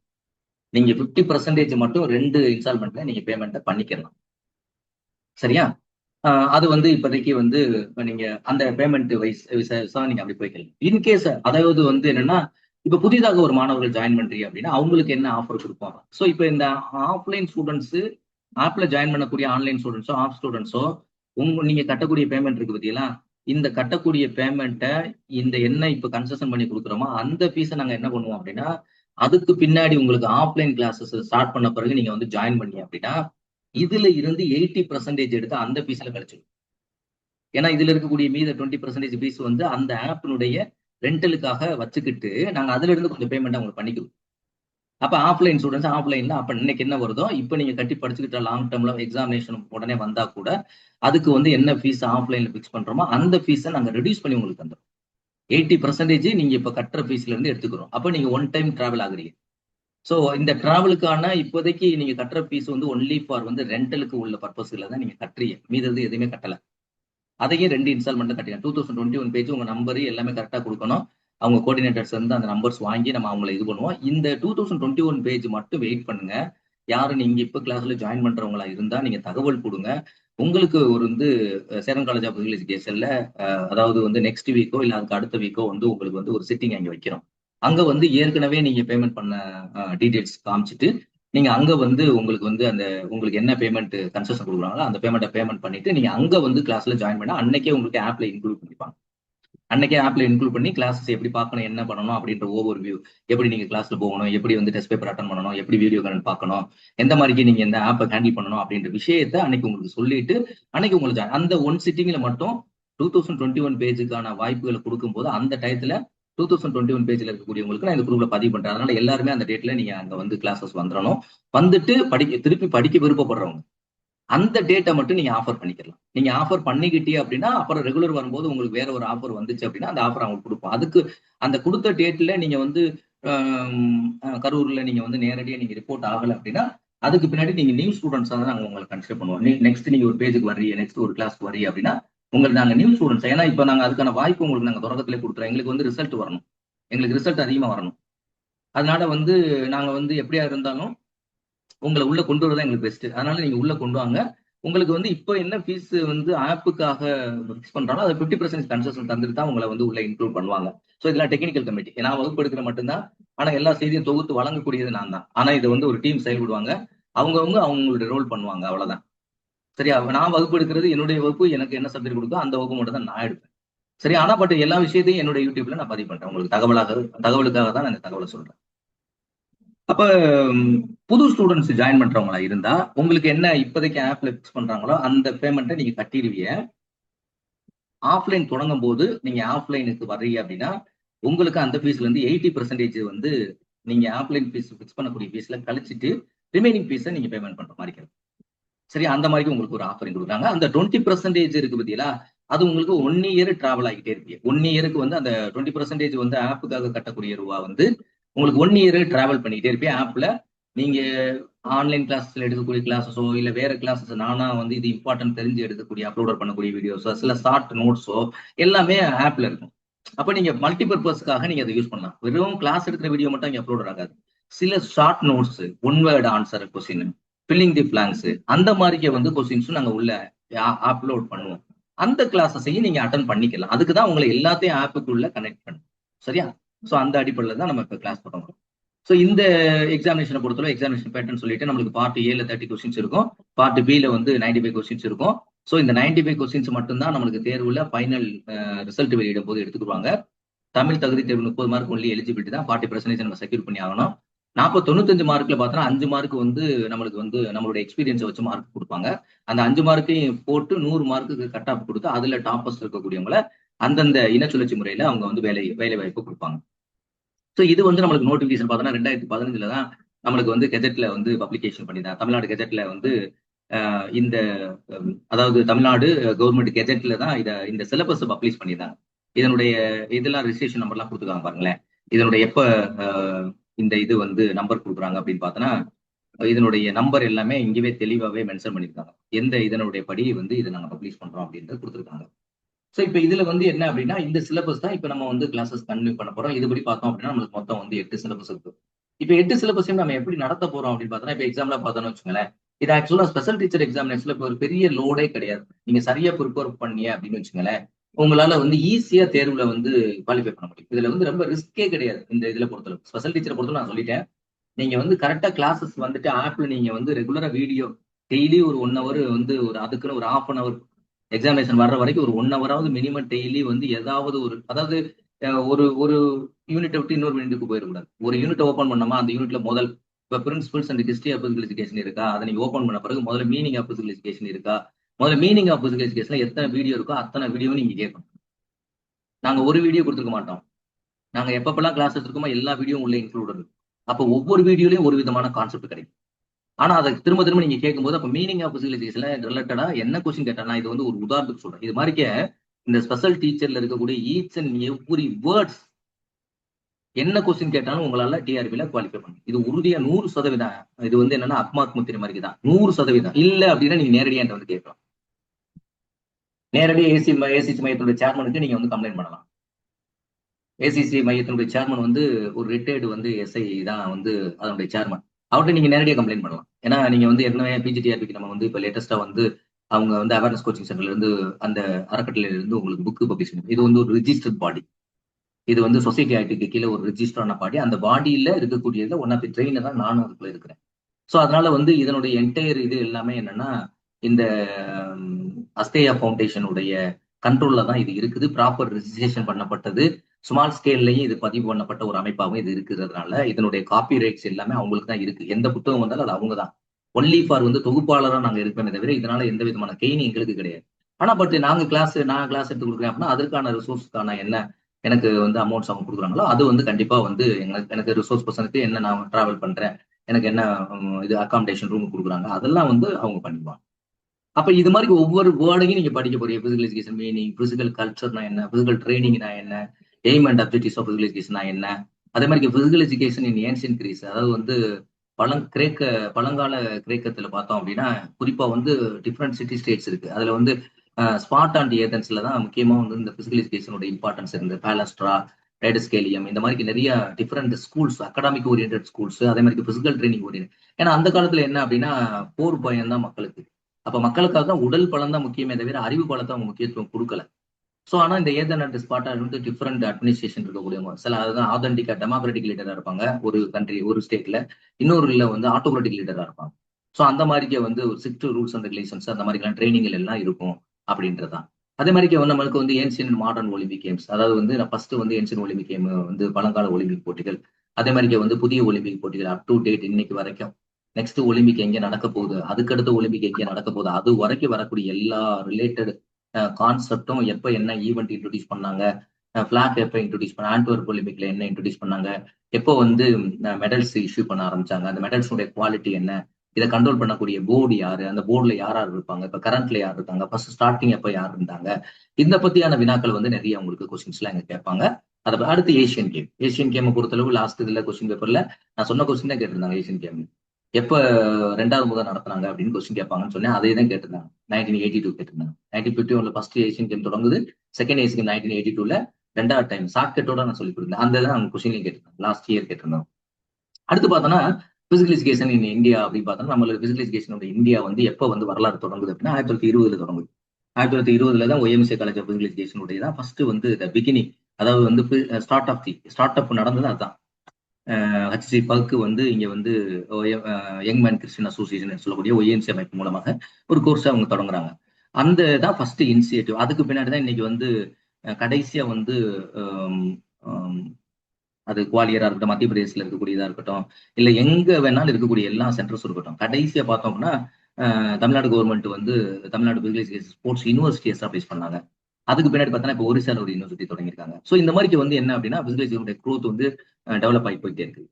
இது மாதிரிக்கு அது மாதிரிக்கு வந்து அதுல இருக்கக்கூடிய இந்த சாய் அமைப்புகள், SDAT sports development authority of Tamil Nadu, அதே மாதிரி SAI sports authority of India, இவங்கெல்லாம் வந்து கோச்சஸ் ப்ரொடியூஸ் பண்ணக்கூடியவங்க. இன்னைக்கு வந்து ஒலிம்பிக் போடியம் சொல்லக்கூடிய டாப்பஸ்ட் அத்லெட் எலைட் அத்லெட்ஸ் எல்லாம் செலக்ட் பண்ணி டிஃபரெண்ட் விங்ஸ்ல ப்ரொமோட் பண்ணக்கூடிய பல்வேறு விதமான ஸ்கீம்ஸ் வந்து சாயில இன்ட்ரடியூஸ் பண்ணிருக்காங்க. ஸோ சாயை பத்தி, எஸ்டிஐடியை பத்தி அண்ட் ஸ்கூல் லெவல் காம்படிஷன்ஸ் இன் தமிழ்நாடு பொறுத்தவரை ஆர்டிஜி, பிடிஜி, ஆர்டிஎஸ். ஆர்டிஜி வந்து ரிபப்ளிக் டே கேம்ஸ், அது வந்து குழு விளையாட்டு போட்டி. ஆர்டிஜி அப்படின்ற யாருக்கு நடத்தப்படுது, அண்டர் 17 மாணவர்களுக்கு நடத்தக்கூடிய விளையாட்டு போட்டிகள். அதே மாதிரி பிடிஜி என்பது வந்து பாரதியார் விளையாட்டு அண்டர் 19 மாணவர்களுக்கு நடத்தக்கூடிய விளையாட்டு போட்டிகள். அதே மாதிரி ஆர்டிஎஸ் அப்படின்றது என்னன்னா அண்டர் 14, அண்டர் 7, இப்போ அதாவது அண்டர் 17, அண்டர் 14, அண்டர் 19 3 கேட்டகரிக்கு ஆடக்கூடிய தடகள போட்டிகள், இண்டிவிஜுவல் ஈவெண்ட்ஸ், தடகள போட்டிகள் அப்படின்றது. அடுத்து பார்த்தோன்னா school game federation of India. இப்போ கூட தஞ்சாவூர்ல ஆர்டிஎஸ் முடிஞ்சிருக்கு. இப்போ வந்து திருச்சியில நடந்துகிட்டு இருக்கு, நெக்ஸ்ட் கேம் நடந்துருக்கு. இது தவிர school game federation of India, school எஜுகேஷனை பொறுத்தளவு வந்து எஜிஎஃப்ஐன்னு சொல்லக்கூடியதுதான். அதான் நேஷனல் காம்படிஷன் செலக்ட் ஆகி எஜி காம்படிஷன் அட்டன் பண்ணாங்க. School game federation of India அதுல இருக்கக்கூடிய ரிலேட்டட் கொஸ்டின்ஸ். லாஸ்ட் இயர் நான் என்ன கொஸ்டின் இதுல கேட்பாங்கன்னு சொன்னா அந்த கொஸ்டின் தான் அவங்களும் கேட்டிருந்தாங்க. அந்த குறிப்பா நான் என்ன கொஸ்டின் கேட்பாங்கன்னு சொன்னா அந்த கொஸ்டின் தான் கேட்டிருந்தேன். அதே மாதிரி தான் ஆர்டிஜி பிடிஜிலும் எல்லா கொஸ்டின்ஸும் அப்படிதான் கேட்டிருந்தாங்க. ஸோ இதை நான் உதாரணத்துக்காக சொல்றேன். அதுக்கு வந்து பயாலஜிக்கல் ஃபவுண்டேஷன், இது வந்து ஒரு சப்ஜெக்ட் நம்மளுக்கு ஃபர்ஸ்ட் இயர்ல படிப்போம், பயாலஜிக்கல் ஃபவுண்டேஷன் அப்படின்றது. அதாவது வந்து இந்த உடற்கல்வியில உயிரிக்கான அடிப்படையான விஷயங்கள் என்ன அப்படின்ற விஷயத்துல பார்த்தோன்னா சொமேட்டிக் டைப் நம்மளுக்கு தெரியும். நிறைய கிளாசிபிகேஷன், கிறிஸ்மர் கிளாசிபிகேஷன், அந்த மாதிரி நிறைய கிளாசிபிகேஷன்ஸ் இருக்காங்க. செல்டன் கிளாசிபிகேஷன்ஸ், எண்டோமார், மீசோமார், வெக்டோமார், அதே மாதிரி அத்லெட்டிக் பாடி, பைக்னிக் பாடி, இந்த மாதிரி விஷயங்கள்லாம் உங்களுக்கு அதுல வரும். செல்டன் கிறிஸ்மர் கிளாசிபிகேஷனுடைய. அதுக்கு குரோத் அண்ட் டெவலப்மெண்ட். அடுத்து வந்து ஹெரிடிட்டரி, மரபும் அண்ட் சூழலும். மரபு சூழல் எப்படி குழந்தைகளுக்கு வந்து அவங்களுடைய வளர்ச்சியில குரோத் அண்ட் டெவலப்மெண்ட்டுக்கு இம்பார்ட்டன்ஸ் இருக்குது. மரபு என்பது ஜெனடிக்கல் ஃபேக்டர்ஸ், என்விரான்மெண்டல் என்பது சூழ்நிலை, அதாவது நர்ச்சர் அப்படின்னு சொல்லுவாங்க. இது நேச்சர். ஹெரிடிட்டி என்பது நேச்சர், இயற்கையாகவே தாய் தந்தையர் மூலமாக, மரபணு மூலமாக, ஜீன் மூலமாக குழந்தைக்கு வர்றது. அதே மாதிரி என்விரான்மெண்டல் அப்படின்னு சொல்லுவாங்க. அதே மாதிரி age characteristics and different age characters, ஒவ்வொரு ஏஜ் கேட்டகரிலையும் எப்படி இருப்பாங்க ஸ்கூல் எஜுகேஷன் ஸ்டூடெண்ட்ஸ். அதே மாதிரி இண்டிவிஜுவல் டிஃபரன்சஸ், தனியால் வேற்றுமைன்னு சொல்லக்கூடிய ஒவ்வொருத்தவங்களுக்கு வேற்றுமை. மசில் டோன் வந்து ஸ்போர்ட்ஸ்ல ரொம்ப முக்கியமானது. மசில் டோன் இருந்தால் மட்டும்தான் மசில் ஸ்ட்ரென்த் கிளீன் பண்ண முடியும். மசில் வந்து ஒரு பேலன்ஸ்டா ஒர்க் பண்ணும். அந்த ரெசிப்ரோக்கல் இனோவேஷன்ஸ் வந்து கரெக்டா இருக்கும் அப்படின்றதுதான்.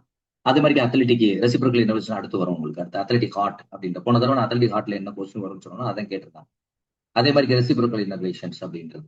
இப்ப ரெசிப்ரோக்கல் இன்னோவேஷன் ஒன்றும் கவுண்டர் ஆக்ஷன் அவ்வளவுதான். பைசெப்ஸ் மசில் பண்ணோம்னா அதுக்கு ஆப்போசிட் டைசெப்ஸ் மசில்ஸ், ட்ரைசெப்ஸ் மசில்ஸ் பண்ணணும். அதுதான். இப்ப ஆசனா பிராக்டிஸ்ல பார்த்தோன்னா கவுண்டர் ஆசனாஸ்ன்னு சொல்லுவாங்க. அந்த மாதிரி. அப்புறம் வைட்டல் கெப்பாசிட்டி முக்கியமானது. லங் ரெஸ்பிரேட்டரி சிஸ்டத்துல பார்த்தோன்னா vital capacity, lung capacity, inspiratory reserve capacity, expiratory reserve capacity, residual volume, இதெல்லாம் வந்து முக்கியமானது. அதுல வைட்டல் கெப்பாசிட்டி நமக்கு சிலபஸ்ல கொடுத்துருக்காங்க. அடுத்து வந்து chronological age, physiological age and mental age சொல்லப்படுது. குரோனாலஜிக்கல் ஏஜ் அசான் டேட்டா பொறுத்து தான் நம்மளுக்கு குரோனாலஜிக்கல் ஏஜ் கால வயது அடிப்படையில சொல்லக்கூடியது. அடுத்து பிசியலாஜிக்கல் ஏஜ் மெச்சுரேஷன் ஆஃப் அதாவது போன் எப்படி ஓசிஃபிகேஷன் ஆயிருக்கு, எப்படி வந்து முழுமையா இருந்தது, பியூபர்ட்டி எப்படி நடந்திருக்கு அப்படின்றது. அப்புறம் மென்டல் ஏஜ் அப்படின்றது மன வயது அப்படின்றது. அது வந்து ஐக்கியூ வச்சு நமக்கு intelligent quotient test, mental age chronological age into hundred பெருக்கணும் அப்படின்னா வரக்கூடியதான் மென்டல் ஏஜ்னு சொல்லுவாங்க. ஸோ இது வந்து யூனிட் 1 பொறுத்தளவு ஒரு கொஸ்டினா கொடுத்துருக்காங்க.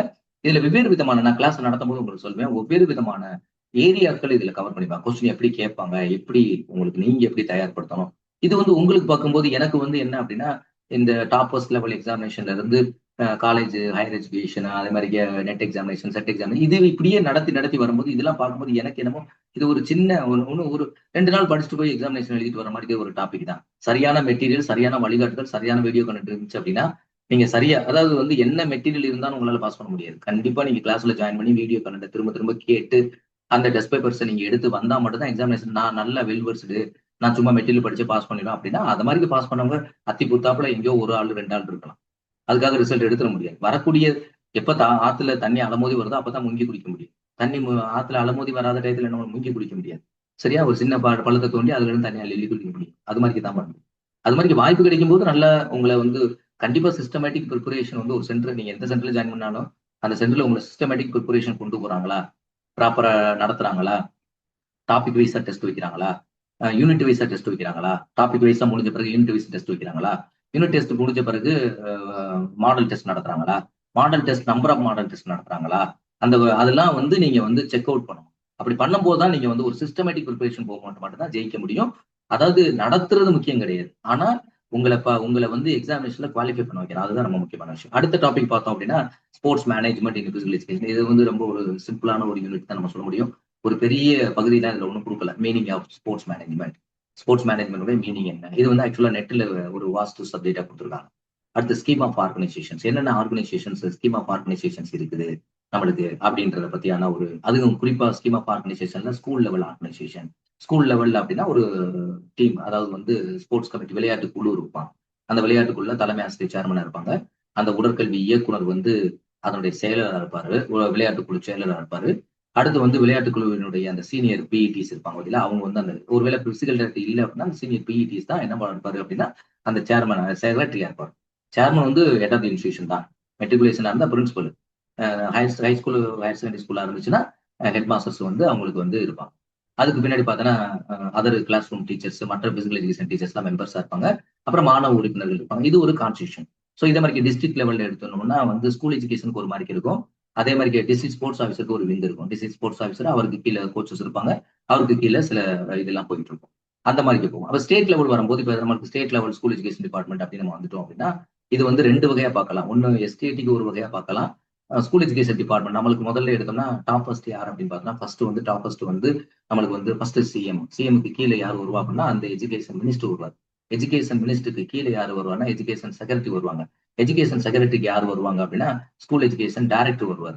ஸ்கூல் எஜுகேஷன் டைரக்டருக்கு கீழே யார் வருவாங்கன்னா ஜாயிண்ட் டைரக்டர் வருவார். ஜாயிண்ட் டைரக்டர்ல டிஃபரெண்ட் விங்ஸ் இருக்கு. ஹையர் எஜுகேஷன் ஜாயிண்ட் டைரக்டர் இருப்பாரு, ஆர்எம்எஸ்ஏக்கு ஒரு ஜாயிண்ட் டைரக்டர் இருப்பாரு, எக்ஸாமினேஷனுக்கு ஒரு ஜாயிண்ட் டைரக்டர் இருப்பாரு, என்எஸ்எஸ் அண்ட் ஸ்போர்ட்ஸ்க்கு ஒரு ஜாயிண்ட் டைரக்டர் இருப்பார். அந்த ஜாயிண்ட் டைரக்டருக்கு கீழே தான் அடுத்து யார் வருவா அப்படின்னா CIP, chief inspector of physical education. அதே மாதிரியே chief inspector of physical education 2 பேர் இருப்பாங்க. டிஸ்ட்ரிக்ட் லெவல்ல ஒரே ஒரு ஆளு தான், ஸ்டேட் லெவல்ல 2 பேர் இருப்பாங்க. மென்னுக்கு ஒருத்தவங்க, விமனுக்கு ஒருத்தவங்க. அவங்களுக்கு கீழே யார் வருவாங்கன்னா அப்படின்னு பார்த்தோம் அப்படின்னா இப்ப இதுக்கு கீழே விங்கு மாறும். இப்ப சிஐபி டிஏபிஸ் வந்து இந்த இடத்துல ரெண்டா பிரியும். டைரக்டர்ல இருந்து வரும்போது ஒன்னு டைரக்டர்ல இருந்து பிரிஞ்சு வரக்கூடிய ஜாயிண்ட் டைரக்டருக்கு கீழே 2 வரும் விங்கு. அது ரெண்டா பிரிச்சு பார்த்தோம் அப்படின்னா அதோட ஆர்கனைசேஷனுடைய ஸ்ட்ரக்சர் எப்படி இருக்கும் அப்படின்னா ஒரு சைடு சிஐபி அந்த மாதிரி போயிட்டு சிஐபிக்கு கீழே டிஏபிஸ், டிஏபிக்கு கீழே பிஐடிஸ் வருவாங்க. இது ஒரு பார்ட்.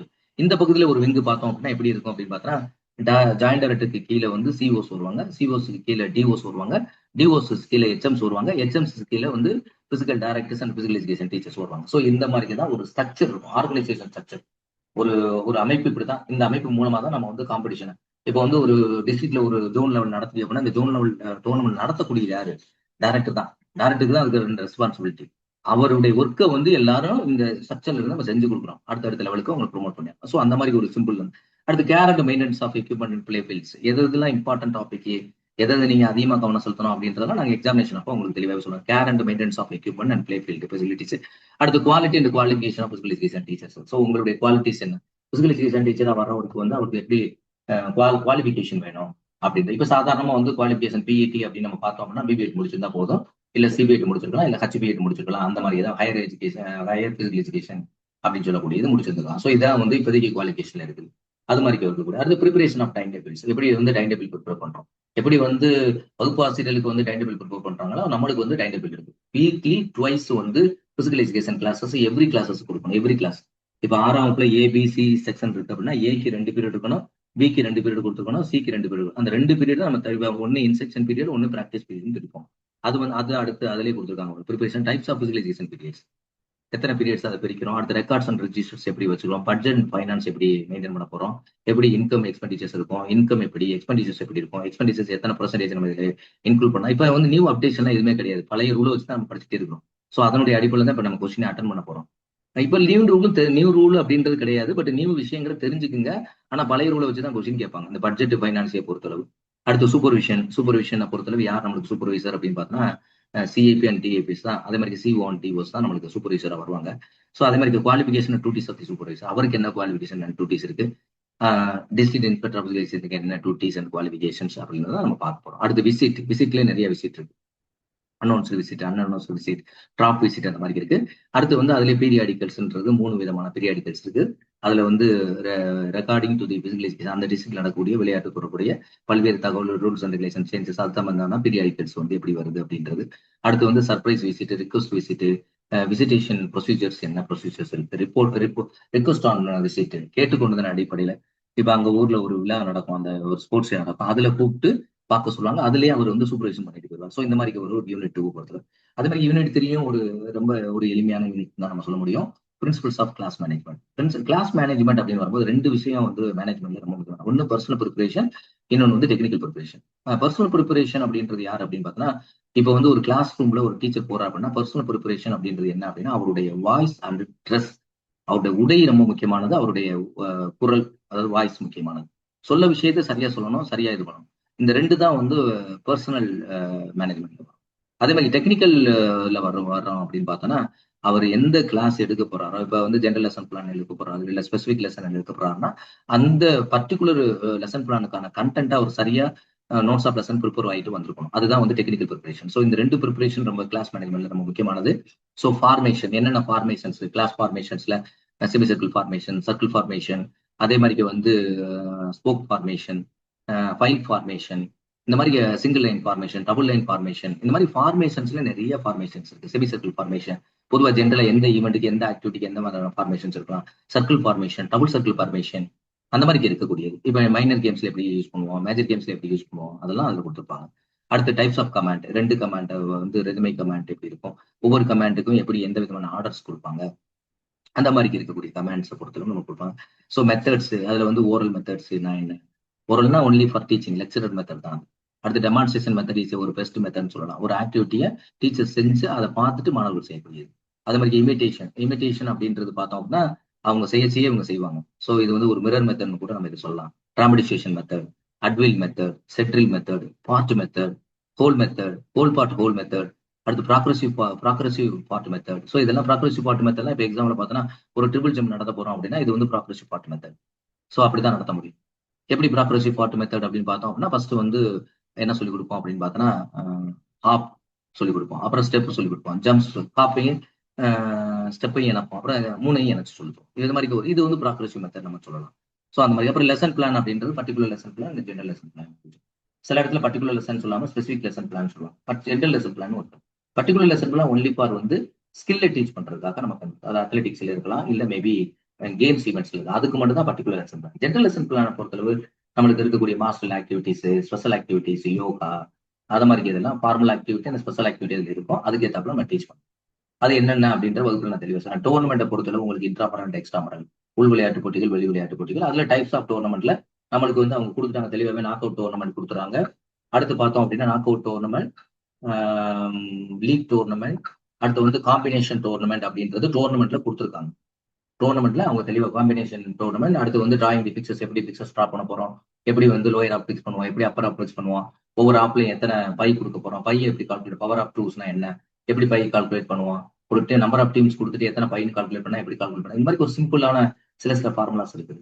ஸோ அந்த மாதிரி இருக்கக்கூடியதுல நம்ம drawing of fixtures in various competitions அப்படின்றத பத்திலாம் நம்ம பார்க்க போறோம். அடுத்து பார்த்தீங்கன்னா யூனிட் 4 பொறுத்தவரை இது பியூர்லி அனாட்டமி அண்ட் பிசியாலஜி தான். ஸோ அனாட்டமி அண்ட் பிசியாலஜி வந்து ஒரு வாஸ்ட் ஏரியா. இப்போ கடந்த ஆண்டுல நான் அனாட்டமி பிசியாலஜி பொறுத்த என்ன கொஸ்டின் உங்களுக்கு சொன்னா அந்த கொஸ்டின் தான் கேட்டிருக்காங்க. இந்த வருஷம் நான் என்ன சொல்றேன்னா அதான் அடுத்த வருஷம் கொஸ்டின்ல கேட்பாங்க. இதை நீங்களே பதிவு பண்ணி வச்சுங்க.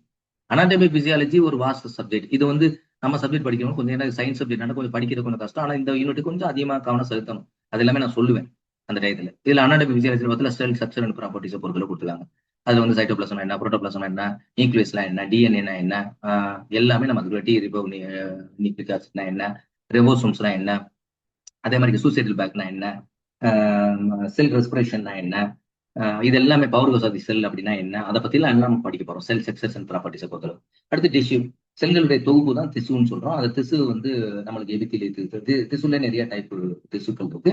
அந்த திசுக்களை பத்தி படிக்க போறோம். ஆர்கன், டிஷ்யூஸ்னுடைய கலெக்ஷன் தான் ஆர்கன்ஸ். ஒவ்வொரு ஆர்கன், இப்போ ஐ அப்படின்றது ஒரு ஆர்கன், கிட்னி அப்படின்றது ஒரு ஆர்கன். ஸோ இந்த மாதிரி ஆர்கன்ஸ். இப்போ பிளட்ன்றது ஒரு ஆர்கன், அதே மாதிரி பிளட் வெசல்ஸ்ன்றது ஒரு ஆர்கன், ஹார்ட்ன்றது ஒரு ஆர்கன். இதெல்லாம் சேர்ந்துதான் சர்க்குலேட்டரி. சரி, அப்படி அந்த ஆர்கன்ஸ் அப்படின்னு சொல்லுவோம். அப்புறம் ஆக்சியல் அண்ட் அப்பர்டிகுலர் ஸ்கெலிட்டஸ். ஸ்கெலிட்டரை பொறுத்தவரை 2 விதமான ஸ்கெலிட்டஸ் இருக்கு. ஸோ வந்து 80 + 126 சொல்லுவாங்க. மொத்தம் 206 எலும்புகள் நம்ம சொல்றோம் பத்தியில, அதுதான். அதுல வந்து ஆக்சியல் ஸ்கெலிட்டன், அப்பர்டிகுலர் ஸ்கெலிட்டன் எது அப்படின்றத பார்க்க போறோம். Classifications of joints, amphiarthrosis, diarthrosis, இது மாதிரி வந்து கிளாசிபிகேஷன்ஸ் ஆஃப் ஜாயின்ஸ் பத்தி நம்ம பார்க்கிறோம். டைப்ஸ் ஆஃப் மசில்ஸ், இது வந்து போன தடவை கொஸ்டின் கேட்பாங்கன்னு சொல்லியிருந்தேன், அதுல கேட்டிருந்தாங்க.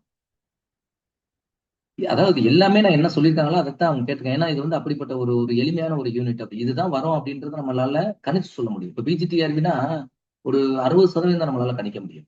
ஏன்னா அது ஒரு வாஸ்து சப்ஜெக்ட். ஆனா இதை பொறுத்தளவு அப்படின்னா 100% கணிக்கும். அப்படிப்பட்ட ஒரு டாபிக் இதெல்லாம்.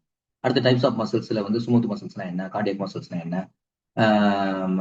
அதாவது வந்து மென் தசைகள், எலும்பு தசைகள் அப்படின்னு சொல்லலாம். Skeletal muscle, smooth muscles and cardiac muscles, 3 muscles அதனுடைய ஸ்பெஷல் குவாலிட்டிஸை பத்தி படிப்போம். இப்போ லாஸ்ட் இயர் நடத்தின விட இப்பெல்லாம் நிறைய அப்டேஷன்ஸ் இருக்கு. 2021 ஒரு மாதிரி நடத்திருப்பேன், இப்போ ஒரு மாதிரி நடத்திருப்பேன். ஸோ இந்த மாதிரி ஒவ்வொன்றும் வித்தியாசங்கள் நீங்க நடத்த புதுசு புதுசா இருக்கும். இப்போ வரும்போது சார் நீங்க சொல்லும் போது அன்னைக்கு சொன்னது எனக்கு பாயிண்ட். ஸோ இன்னைக்கு அப்டேஷன் ஆகிட்டு, இன்னைக்கு உலகம் அப்டேஷன் ஆகிட்டு, புது புது மெட்டீரியல்ஸ் வருது, புது புது புக்ஸை ரெஃபர் பண்றாங்க. அப்போ கொஸ்டின் பேப்பர் செட்டர்ஸ் வந்து புது புது புக்கை ரெஃபர் பண்ணுவாங்க. அப்போ அந்த மாதிரி லேட்டஸ்ட் அப்டேஷனுக்கு தந்தாப்புல பழைய அதே மெட்டீரியல் அதே நான் படிச்ச எம்பிஏடு புத்தகத்தை நான் படிச்சுட்டு இருக்கேன் அப்படின்னா நம்ம பாஸ் பண்ண முடியாது. சும்மா அதை படிச்சுட்டு நம்ம வேணா நிறைய விஷயங்கள் தகவல்கள் கொடுக்கலாம், நியூஸ் கொடுக்கலாம். ஆனா ஸ்டூடெண்ட்ஸ் குழப்பிடுவான். ஏன்னா இவங்க வந்து ரொம்ப எக்ஸ்ட்ரானரின்னு நம்ம சொல்ல முடியாது. டீச்சர் ஆவரேஜா இருப்பாங்க, இன்டெலிஜென்ஸ் ரொம்ப சொல்ல முடியாது. அப்ப அவங்களுக்கு வந்து அப்படிதான் கொடுக்கணும். தவிர நான் நிறைய எனக்கு தெரிஞ்சதெல்லாம் எடுத்து மெட்டீரியல் எடுத்து நான் பிரிண்ட் அவுட் பண்ணி கொடுத்தேன் அப்படின்னா இன்னைக்கு ஒண்ணு இல்ல, கூகுளுக்குள்ள போனா 5000 பக்கம் கூட எடுத்து கொடுக்க முடியும். ஆனா அதனால ஒண்ணும் பலன் கிடையாது. 5000 பக்கம் கூட உங்களுக்கு கூகுள் எடுத்து கொடுக்கலாம், ஆனா அந்த கொஸ்டின் பேப்பர் வருமா? வராது. 5000 பக்கம் கூட எடுத்து கொடுக்கலாம். உங்களுக்கு யூனிட் மெட்டீரியல் வேணும் அப்படின்னா சும்மா பிடிஎஃப் 5000 பக்கம் கொடுக்கலாம். இந்த டாபிக் மட்டும் நான் சொல்றேன், அதாவது வந்து ஸ்பெஷல் டீச்சருக்கு மட்டும் சொல்றேன். இந்த 5000 பக்கத்தையும் படிச்சு நம்ம பாஸ் பண்ண முடியும். அப்ப எது வருது என்ன ஏதுன்னு தெரியல. அப்படி ஒரு சோர்சஸ் ஆஃப் மெட்டீரியல் தான் நம்ம ரெஃபர் பண்ண முடியும். அப்படி மெட்டீரியல் ரெஃபர் பண்ணா மட்டும் தான் நீங்க சக்சஸ் பண்ண முடியுமே தவிர இன்னைக்கு இருக்கக்கூடிய சில சென்டர்ஸ் எல்லாம் பார்த்தோம் அப்படின்னா ஒரு சென்டர்லாம் நான் மெட்டீரியல் பாக்குறேன், அதாவது என்னென்னத்தையோ எடுத்து என்ன சம்பந்தம் இல்லாம வந்து ஒரு டிஎன்பிசி ப்ரிப்பேர் பண்றவங்க போவான் பாருங்க, அது மாதிரி எடுத்து கொடுத்துருக்கான். இது எப்படிப்பா அவன் பையன் புரிஞ்சுக்கிடுவான்? கொஞ்சமாவது வந்து யோசிக்க வேணாமா? உங்களுக்கு ஏதாவது ஆன்லைன்ல கூகுள்ல கிடைச்சா எடுத்து அவங்களுக்கு கொடுத்துருதா? அவன் பையன் படிக்கணும்ல, படிக்க வேணாமா? அதை ரொம்ப தெளிவா புரிஞ்சுட்டு கொடுக்கணும். அடுத்து வந்து பிளட் காம்போசிஷன். பிளட்டை பொறுத்தளவு வந்து நம்மளுக்கு வந்து ஒரு பிளாஸ்மா மெட்டீரியல், அதுல பிளட் செல்ஸ் இருக்கு. டபிள்யூபிசினா என்ன, ஒயிட் பிளட் செல்ஸ்னா என்ன, ஆர்பிசி ரெட் பிளட் செல்ஸ்னா என்ன, பிளேட்லெட்ஸ்னா என்ன, இதனுடைய லைஃப் லாங் எவ்வளவு, இதனுடைய ஒவ்வொரு ரோல் என்ன, உடம்புல எப்படி ஆஸ்மாட்டிக் ப்ரெஷர் யார் கண்ட்ரோல் பண்ணா, ரெட் பிளட் செல்ஸினுடைய ரெட் கலரை வந்து ஹீமோகுளோபின் கண்டென்ட் எப்படி பிக்மெண்ட்ஸ் கண்ட்ரோல் பண்ணுது, டபிள்யூபிசி எப்படி நோய் எதிர்ப்பு சக்தியா செயல்படுது, அதுல இருக்கக்கூடிய டைப்ஸ் எர்த்ரோசைட்ஸ்னா என்ன, திராம்போஸ், ஒவ்வொன்றையும் அதை பத்தியான டைப்ஸ் என்னென்ன, நியூரோபில், பேசோபில், இசுனோபில், அதை பத்தியான டைப்ஸ் எல்லாம் நம்ம படிக்க போறோம். அடுத்து காம்போசிஷன் ஆஃப் பிளட்னுடைய காம்போசிஷன் படிக்கிறோம். Blood groups, A B group, B blood group, அதே மாதிரி AB blood group, O blood group. இந்த பிளட் குரூப் அதுக்கு என்ன ஆன்டிஜன், எது ஆன்டிபாடிஸா இருக்குது, எந்த குரூப் யார் யூனிவர்சல் டோனர், யார் யூனிவர்சல் ரிசப்டர், அதை பத்தி பார்க்க ஃபங்க்ஷன்ஸ் ஆஃப் பிளட்னுடைய ஃபங்க்ஷன்ஸை பத்தி தெளிவா படிக்கணும். அடுத்து இதே ரிலேட்டட் இருக்கக்கூடியதான் அடுத்த பார்ட்டும் இருக்கு. ஹார்ட்டுடைய ஸ்ட்ரக்சர். ஹார்ட் வந்து divide into 4 chambers, upper chambers called auricle, lower chambers called as ventricle. So இதுல இருக்கக்கூடிய பிளட் வெசல்ஸ் என்ன இருக்கு, அந்த பிளட் சுத்தி ஹார்ட்டை சுத்தி இருக்கக்கூடிய பெரிகார்டியல் லேயர், இதை பத்திலாம் படிக்க போறோம். Structure of heart, cardiac cycle. Cardiac cycle அப்படின்றது ஒரு வந்து ஒரு ரெண்டு அதாவது கார்டியக் சைக்கிள் அப்படின்றது வந்து ஒரு வந்து கண்ட்ராக்ஷன் பேஸ், ஒரு ரிலாக்ஸேஷன் பேஸ், ரெண்டு இருக்கு. சரியா? அதை ரெண்டு சேர்ந்ததுதான் கார்டியக் சைக்கிள் சொல்றோம். அடுத்து சர்க்குலேஷன் ஆஃப் பிளட், எப்படி சிஸ்டமேட்டிக் சர்க்குலேஷன், அதுல வந்து பல்மனரி சர்க்குலேஷன், நுரையீரலுக்கும் இதுக்கும் நடக்கக்கூடிய சர்க்குலேஷன் பல்மனரி சர்க்குலேஷன் சொல்லுவோம். சிஸ்டமேட்டிக் சர்க்குலேஷன் ஒவ்வொரு சிஸ்டத்துக்கும் ஹார்ட்டுக்கும் நடக்கக்கூடிய ஒரு சர்க்குலேஷன் அப்படின்னு சொல்லுவோம். நுரையீரலுக்கும் இதயத்துக்கு இடையில நடந்துச்சுன்னா அது பல்மனரி சர்க்குலேஷன். இதயத்துக்கும் பிளட் வெசல்ஸ், ஆர்கன்ஸ், டிஷ்யூஸ் நடந்துச்சு அப்படின்னா அதுக்கு பேர் என்ன அப்படின்னு பார்த்தா டிஷ்யூ சாரி சிஸ்டமேட்டிக் சர்க்குலேஷன் அப்படின்னு சொல்றோம். அடுத்து பார்த்தோம்னா ரெஸ்பிரேட்டரி பேசேஜ்ல பார்த்தோம்னா லங்ஸுடைய ஸ்ட்ரக்சர் அண்ட் ஃபங்க்ஷன்ஸ், அது எப்படி வந்து அந்த ட்ரக்கியா, பிராங்கியோலஸ், அல்வியோலஸ்ன்றது பைனல் பார்ட், காற்று பைகள்னு சொல்லப்படும். இந்த காற்று பைகளுடைய ரோல் என்ன, அதோட இம்பார்ட்டன்ஸ் என்ன, அதை பத்தி நம்ம ரொம்ப தெளிவா இதில் படிக்க போறோம். ரொம்ப டீப்பா உள்ள படிக்க போறோம். அடுத்து வந்து ஒவ்வொரு ஸ்ட்ரக்சரை பத்தி, லங்ஸை சுற்றி இருக்கக்கூடிய அந்த புளூரல் லேயர், அங்கே எப்படி ஹார்ட்ல பெரிகார்டியல் லேயர் இருக்கு, அது மாதிரி இதுல புளூரல் லேயர் இருக்குது, புளூரல் குளியிட்டு இருக்கு, இதயத்தை அதிர்ச்சி பாதுகாக்கிறது, 2 லூப் இருக்குது, எதுல 2 லூப் இருக்கு, எதுல 3 லூப் இருக்கு, ரைட் சைடு என்ன, லெஃப்ட் சைடு என்ன, எல்லாத்தையும் பத்தி படிக்க போறோம். இது ஒரு ஸ்பாஞ்சி ஆர்கன்ஸ் அப்படின்ட்டு படிக்க போறோம். அந்த மாதிரி எல்லாம் இது படிக்க போறோம். அதாவது ஸ்ட்ரக்சர் அண்ட் ஃபங்க்ஷன்ஸ், அதனுடைய structure and functions, exchange of gases எப்படி எக்ஸ்சேஞ்ச் ஆகும். இப்போ வந்து நம்ம சுவாசிக்கும் போது ஆக்சிஜன் உள்ள போகுது, சுவாசம் வெளியிடும் போது கார்பன் டை ஆக்சைடு வெளியிடும். இந்த கார்பன் டை ஆக்சைடு எப்படி வந்துச்சு அப்படின்னா ஆக்சிஜன் உள்ள நம்ம உடம்புல வளர்ச்சி மாற்றம் நடக்குது, ஒவ்வொரு செல்களையும் வளர்ச்சி மாற்றம் நடக்குது, ஒவ்வொரு ஆர்கன்லையும் ஒவ்வொரு சிஸ்டத்திலையும் இருக்கக்கூடிய செல்கள்லையும் இது நடக்குது. அந்த வளர்ச்சி மாற்றம் நடக்கும் போது என்ன பண்ணும், மெட்டபாலிக் ப்ராசஸ் நடக்கும்போது கார்பன் டை ஆக்சைடு வந்து பை ப்ராடக்டா வெளியில வரும். அந்த கார்பன் டை ஆக்சைடு வெளியில தள்ளும், ஆக்சிஜனை உள்ள எடுத்துரும். ஸோ இதுதான் நம்ம இந்த எக்ஸ்சேஞ்ச் ஆஃப் கேசஸ் எப்படி நம்ம சொல்றோம் அப்படின்றது, எப்படி நடக்குது, எப்படி காற்று உள்ள போகுது, என்விரான்மெண்டல் ப்ரெஷர் சேஞ்சஸ் இருக்கு, மேனிபுலேஷன், ப்ரெஷர் மேனிபுலேஷன் மூலமாக இது சேஞ்சஸ் நடக்கும். அடுத்து மெக்கானிசம் ஆஃப் ரெஸ்பிரேஷன் அப்படின்றது, எப்படி வந்து ரெஸ்பிரேஷன் மெக்கானிசம் நடக்குது, என்னென்ன இன்டர்கோஸ்டல் மசில்ஸ் எப்படி இன்வால்வ் பண்ணுது, external intercostal muscles, internal intercostal muscles, diaphragm எப்படி இன்வால்வ் ஆகுது, எப்படி வந்து அப்டாமினல் லேயர்ஸ் எப்படி சப்போர்ட் பண்ணுது, எப்படி லங்ஸ் வந்து இதாகுது, இதெல்லாம் பத்தி நம்ம thoracic கேவிட்டி எப்படி ரோல் பண்ணுது அப்படின்றத பத்தி தான் படிக்கப்போம். அடுத்து பார்த்தீங்கன்னா மிக முக்கியமானது பார்த்தீங்கன்னா டைஜஸ்டிவ் சிஸ்டம் கொடுக்காம அது ரிலேட்டட் இருக்கக்கூடிய ஆர்கனை ஃபுல்லா ஒரு கேட்டகரியா கொடுக்கலாம். ஸ்ட்ரக்சர் அண்ட் ஃபங்க்ஷன்ஸ் ஆஃப் டங்க்னுடைய அதனுடைய ஸ்ட்ரக்சர் அண்ட் ஃபங்க்ஷன்ஸ் என்ன கேட்டிருக்காங்க. டீத், பற்கள் எத்தனை பற்கள், பால் பொருட்கள் எத்தனை இருக்கு, ஒவ்வொரு பெர்மனன்ட் டீத் எவ்வளவு, விஸ்டம் டீத் என்ன, அதை பத்தி எல்லாம் வந்து ஒரு டீத்தை பொருட்கள். அடுத்த salivary glands, 3 pairs of salivary glands நம்ம உடம்புல இருக்கு. அந்த 3 pairs ஆஃப் சலைவரி கிளான்ஸ் எந்த இடத்துல இருக்கு, டங்குக்கு அடியில் இருக்குது, பக்கவாட்டில் இருக்கா என்ன, அதை பத்தி எல்லாம் நம்ம படிக்க போறோம். அடுத்து ஸ்டொமக்ல என்னென்ன என்சைம்ஸ் செக்ரேட் ஆகுது, என்னென்ன மாதிரியான லிக்விட் செக்ரேட் ஆகுது, அங்க என்ன டைஜஷன் ப்ராசஸ் என்ன நடக்குது, ஸ்டொமக்குடைய ரோல் என்ன, அதோட சைஸ் எப்படி இருக்குது, இதை பத்திலாம் நம்ம படிக்க போறோம். ஸ்மால் எங்க ஹச்சிஎல் செக்ரேட் ஆகுது, அதே மாதிரி ஸ்மால் இன்டெஸ்டின் நல்லா சிறுகுடல் அண்ட் பெருகுடல் அதை பத்தி படிக்க போறோம். பேன்கிரியாஸ் அப்படின்னு சொல்லக்கூடிய இது வந்து இன்சுலினை குளுக்கோகான செக்ரேட் பண்ணக்கூடிய மிக முக்கியமான ஒரு ஆர்கன். பேன்கிரியாஸ்ல உள்ள நான்கார்கான் தட்டுகள், ஆல்பா செல், பீட்டா செல், அதுல தான் இன்சுலின் எல்லாம் செக்ரேஷன். அந்த லிவர் வந்து உடம்புல இருக்கக்கூடிய ஒரு பிக்கஸ்ட் பாக்டீரியா நம்ம சொல்லுவோம். உடம்புல இருக்கக்கூடிய பிக்கஸ்ட் பாக்டீரியா எதுன்னு கேட்டானா லிவர் அப்படின்னு. ஏன்னா இது வந்து மிக முக்கியமான ரோல். டாக்ஸினை ஃபுல்லா ரிமூவ் பண்றது லிவர் தான். லிவர் போச்சு அப்படின்னா டாக்ஸினை ரிமூவ் பண்ணணும். தண்ணி அடிக்கிறவங்க பார்த்தோன்னா அதிகமா லிவர் வந்து கெட்டு. அடுத்து பார்த்தோம் அப்படின்னா locations and functions of endocrine glands. Endocrine glands நாளமில்லா சுரப்பி. நம்ம உடம்புல 2 விதமான சுரப்பிகள் இருக்கு, நாளமுள்ள சுரப்பி, நாளமில்லா சுரப்பி. நாளமில்லா சுரப்பில இல்லை அப்படின்னு வந்துச்சு, அப்ப நாளங்கள் இல்லாத சுரப்பி தங்களுடைய சுரப்புகளை நேரடியாக பிளட்ல கலக்குதுன்னு அர்த்தம். நாளமுள்ள சுரப்பிகள் தங்களுடைய சுரப்பை நேரடியாக நாளங்கள் மூலமாக ரத்தத்தில் போய் கலக்குது அப்படின்னு அர்த்தம். ஸோ அதுல வந்து குறிப்பா என்னென்ன கிளான்ஸ் கொடுத்துருவாங்க அப்படின்னா பிட்யூட்டரி கிளாண்ட், தலைமை சுரப்பின்னு சொல்லக்கூடிய மாஸ்டர் கிளாண்ட் சொல்லுவாங்க. இந்த பிட்யூட்டரி கிளாண்ட்ல பார்த்தோன்னா 2 லூப் இருக்கும், ஆன்டி லூப், போஸ்டிவ் லூப் இருக்கும். ஆன்டி லூப்ல பார்த்தோன்னா என்னென்ன ஹார்மோன்ஸ் செக்ரேட் ஆகும் பார்த்தீங்கன்னா சோமட்டோடாபிக் ஹார்மோன், லூட்டினைசின் ஹார்மோன், லூட்டிட்ரோபிக் ஹார்மோன், அட்டினோகார்டிகோட்ரோபிக் ஹார்மோன், இது மாதிரி நிறைய ஹார்மோன்ஸ் வந்து இதுல செக்ரேஷன் இந்த இடத்துல பார்த்தோம் அப்படின்னா. அடுத்து வந்து thyroid gland. Thyroid gland thyroxine மிக முக்கியமானது, அது நிறைய இருக்கு. கார்டிகோ நிறைய மினரோ கார்டிகோ, குளுக்கோ கார்டிகோ நிறைய இருக்கு. அதை பத்தி அப்ப படிக்கும்போது பார்ப்போம். ஸோ தைராய்டு கிளாண்ட்ஸ் அப்படின்றது தைராக்சின் அப்படின்றது இது வந்து த்ரோட்ல இருக்கும், பட்டர்ஃபிளை மாதிரி இருக்கும். ஸோ இந்த பக்கம் ஒன்று, இந்த பக்கம் ஒன்று, 1 பேர் இருக்கும். அதே மாதிரி பாராதைராய்டு வந்து தைராய்டு கிளாண்ட் பக்கவாட்டில் 2 இருக்கும், இந்த பக்கம் 2, இந்த பக்கம் 2, 2 பேர் இருக்கும். அடுத்து அட்ரினல் அப்படின்றது வந்து கிட்னியோட மேல் பகுதியில ஒரு தொப்பி மாதிரி இருக்கும், அதுதான் அட்ரினல் கிளாண்ட். அட்ரினலின் அப்படின்ற ஒரு எமர்ஜென்சி காரணம். நம்ம வந்து ஒரு பாம்பு வந்துச்சு வேகமா ஓடுறோம், ஒருத்தர் அடிக்க வர்றாரு வேகமா ஓடுறோம் அப்படின்னா என்ன அர்த்தம், இதெல்லாம் நாய் துரத்து வேகமா ஓடுறோம், இதெல்லாம் வந்து அட்ரினலின் அப்படின்ற ஒரு எமர்ஜென்சி காரணம்னாலதான் நம்ம அந்த அளவுக்கு ஃபாஸ்டப்பா நம்மளால பண்ண முடியும். அதை பத்தியான அந்த அட்ரினல் கிளாண்ட் அதுல சொல்றது. இந்த குளுக்கோ கார்டிகாய்டு, மெனோ கார்டிகாய்டு இந்த அட்ரினல் ஓரியன்டட் போடி நான் பிட்யூட்டரியில சொன்னேன், சார் தைராய்டுல சொன்னேன், அது எல்லாமே இதுல வரக்கூடிய ஒரு சில ஹார்மோன்ஸா இருக்கும். அடுத்த செக்ஸ் கிளான்ஸ்ல வந்து டெஸ்டோஸ்டிரான்ன்றது ஃபீமேல் ஹார்மோன், எஸ்ட்ரோசன், ப்ரோ எஸ்ட்ரோசன், இதெல்லாம் பார்த்தோன்னா நம்மளுக்கு வரக்கூடிய ஹார்மோன்ஸ். செக்ஸ் கிளான்ஸ் பொறுத்தல கொனட்ராய்ட் கிளான்ஸ் சொல்லுவாங்க. இப்போ செக்ஸ் கிளான்ஸ் சொல்லணும்னா கொனட்ராய்ட் ஆண்கள் பெண்களுக்கு அது வேரியேஷன்ஸ். அது மாதிரி சென்ட்ரல் நர்வஸ் சிஸ்டம், இது ரொம்ப முக்கியமான ஒரு சிஸ்டம், மத்திய நரம்பு மண்டலம் அப்படின்னு சொல்லக்கூடியது. ஸோ நரம்பு மண்டலம்னா என்ன, அது எத்தனை பெரிய பெரிய நர்வஸ் சிஸ்டம்னா என்ன, சென்ட்ரல் இது வந்து சென்ட்ரல் நர்வஸ் சிஸ்டம்னா கேட்கணும் தேவையில்லை, பெரிய பெரிய நர்வஸ் சிஸ்டம் கேட்பாங்க. ஏன்னா நர்வஸ் சிஸ்டத்தில் உள்ள போனா அந்த ஏரியாலாம் கொஸ்டின் கேட்பாங்க. அதனால நான் சென்ட்ரல் நர்வஸ் சிஸ்டம் மட்டும் தான் படிக்கூடாது. So central nervous system brain, spinal cord மட்டும்தான்.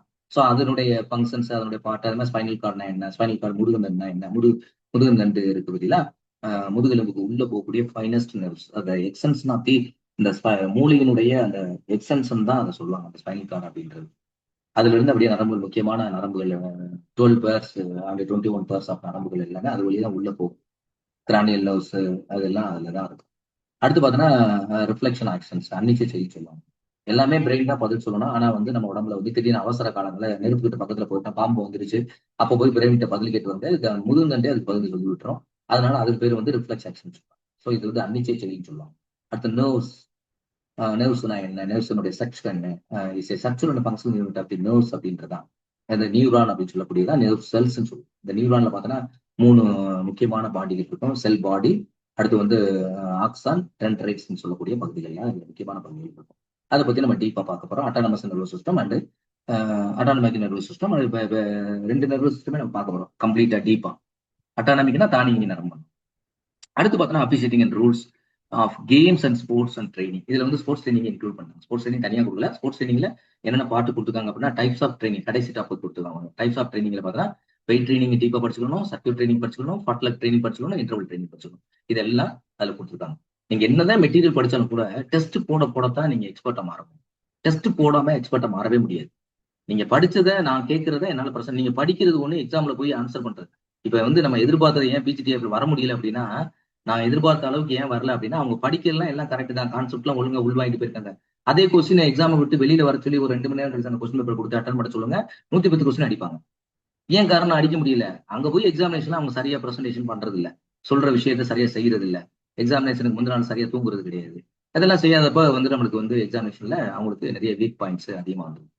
அடுத்து வந்து history and development of games and sports. அதுல பார்த்தோன்னா எல்லா கேம்ஸ் ரூல்ஸ் அண்ட் ரெகுலேஷன்ஸ், ஹிஸ்டரிஸ்லாம் படிக்கக்கூடிய கிரவுண்ட் டைமென்ஷன்ஸ்.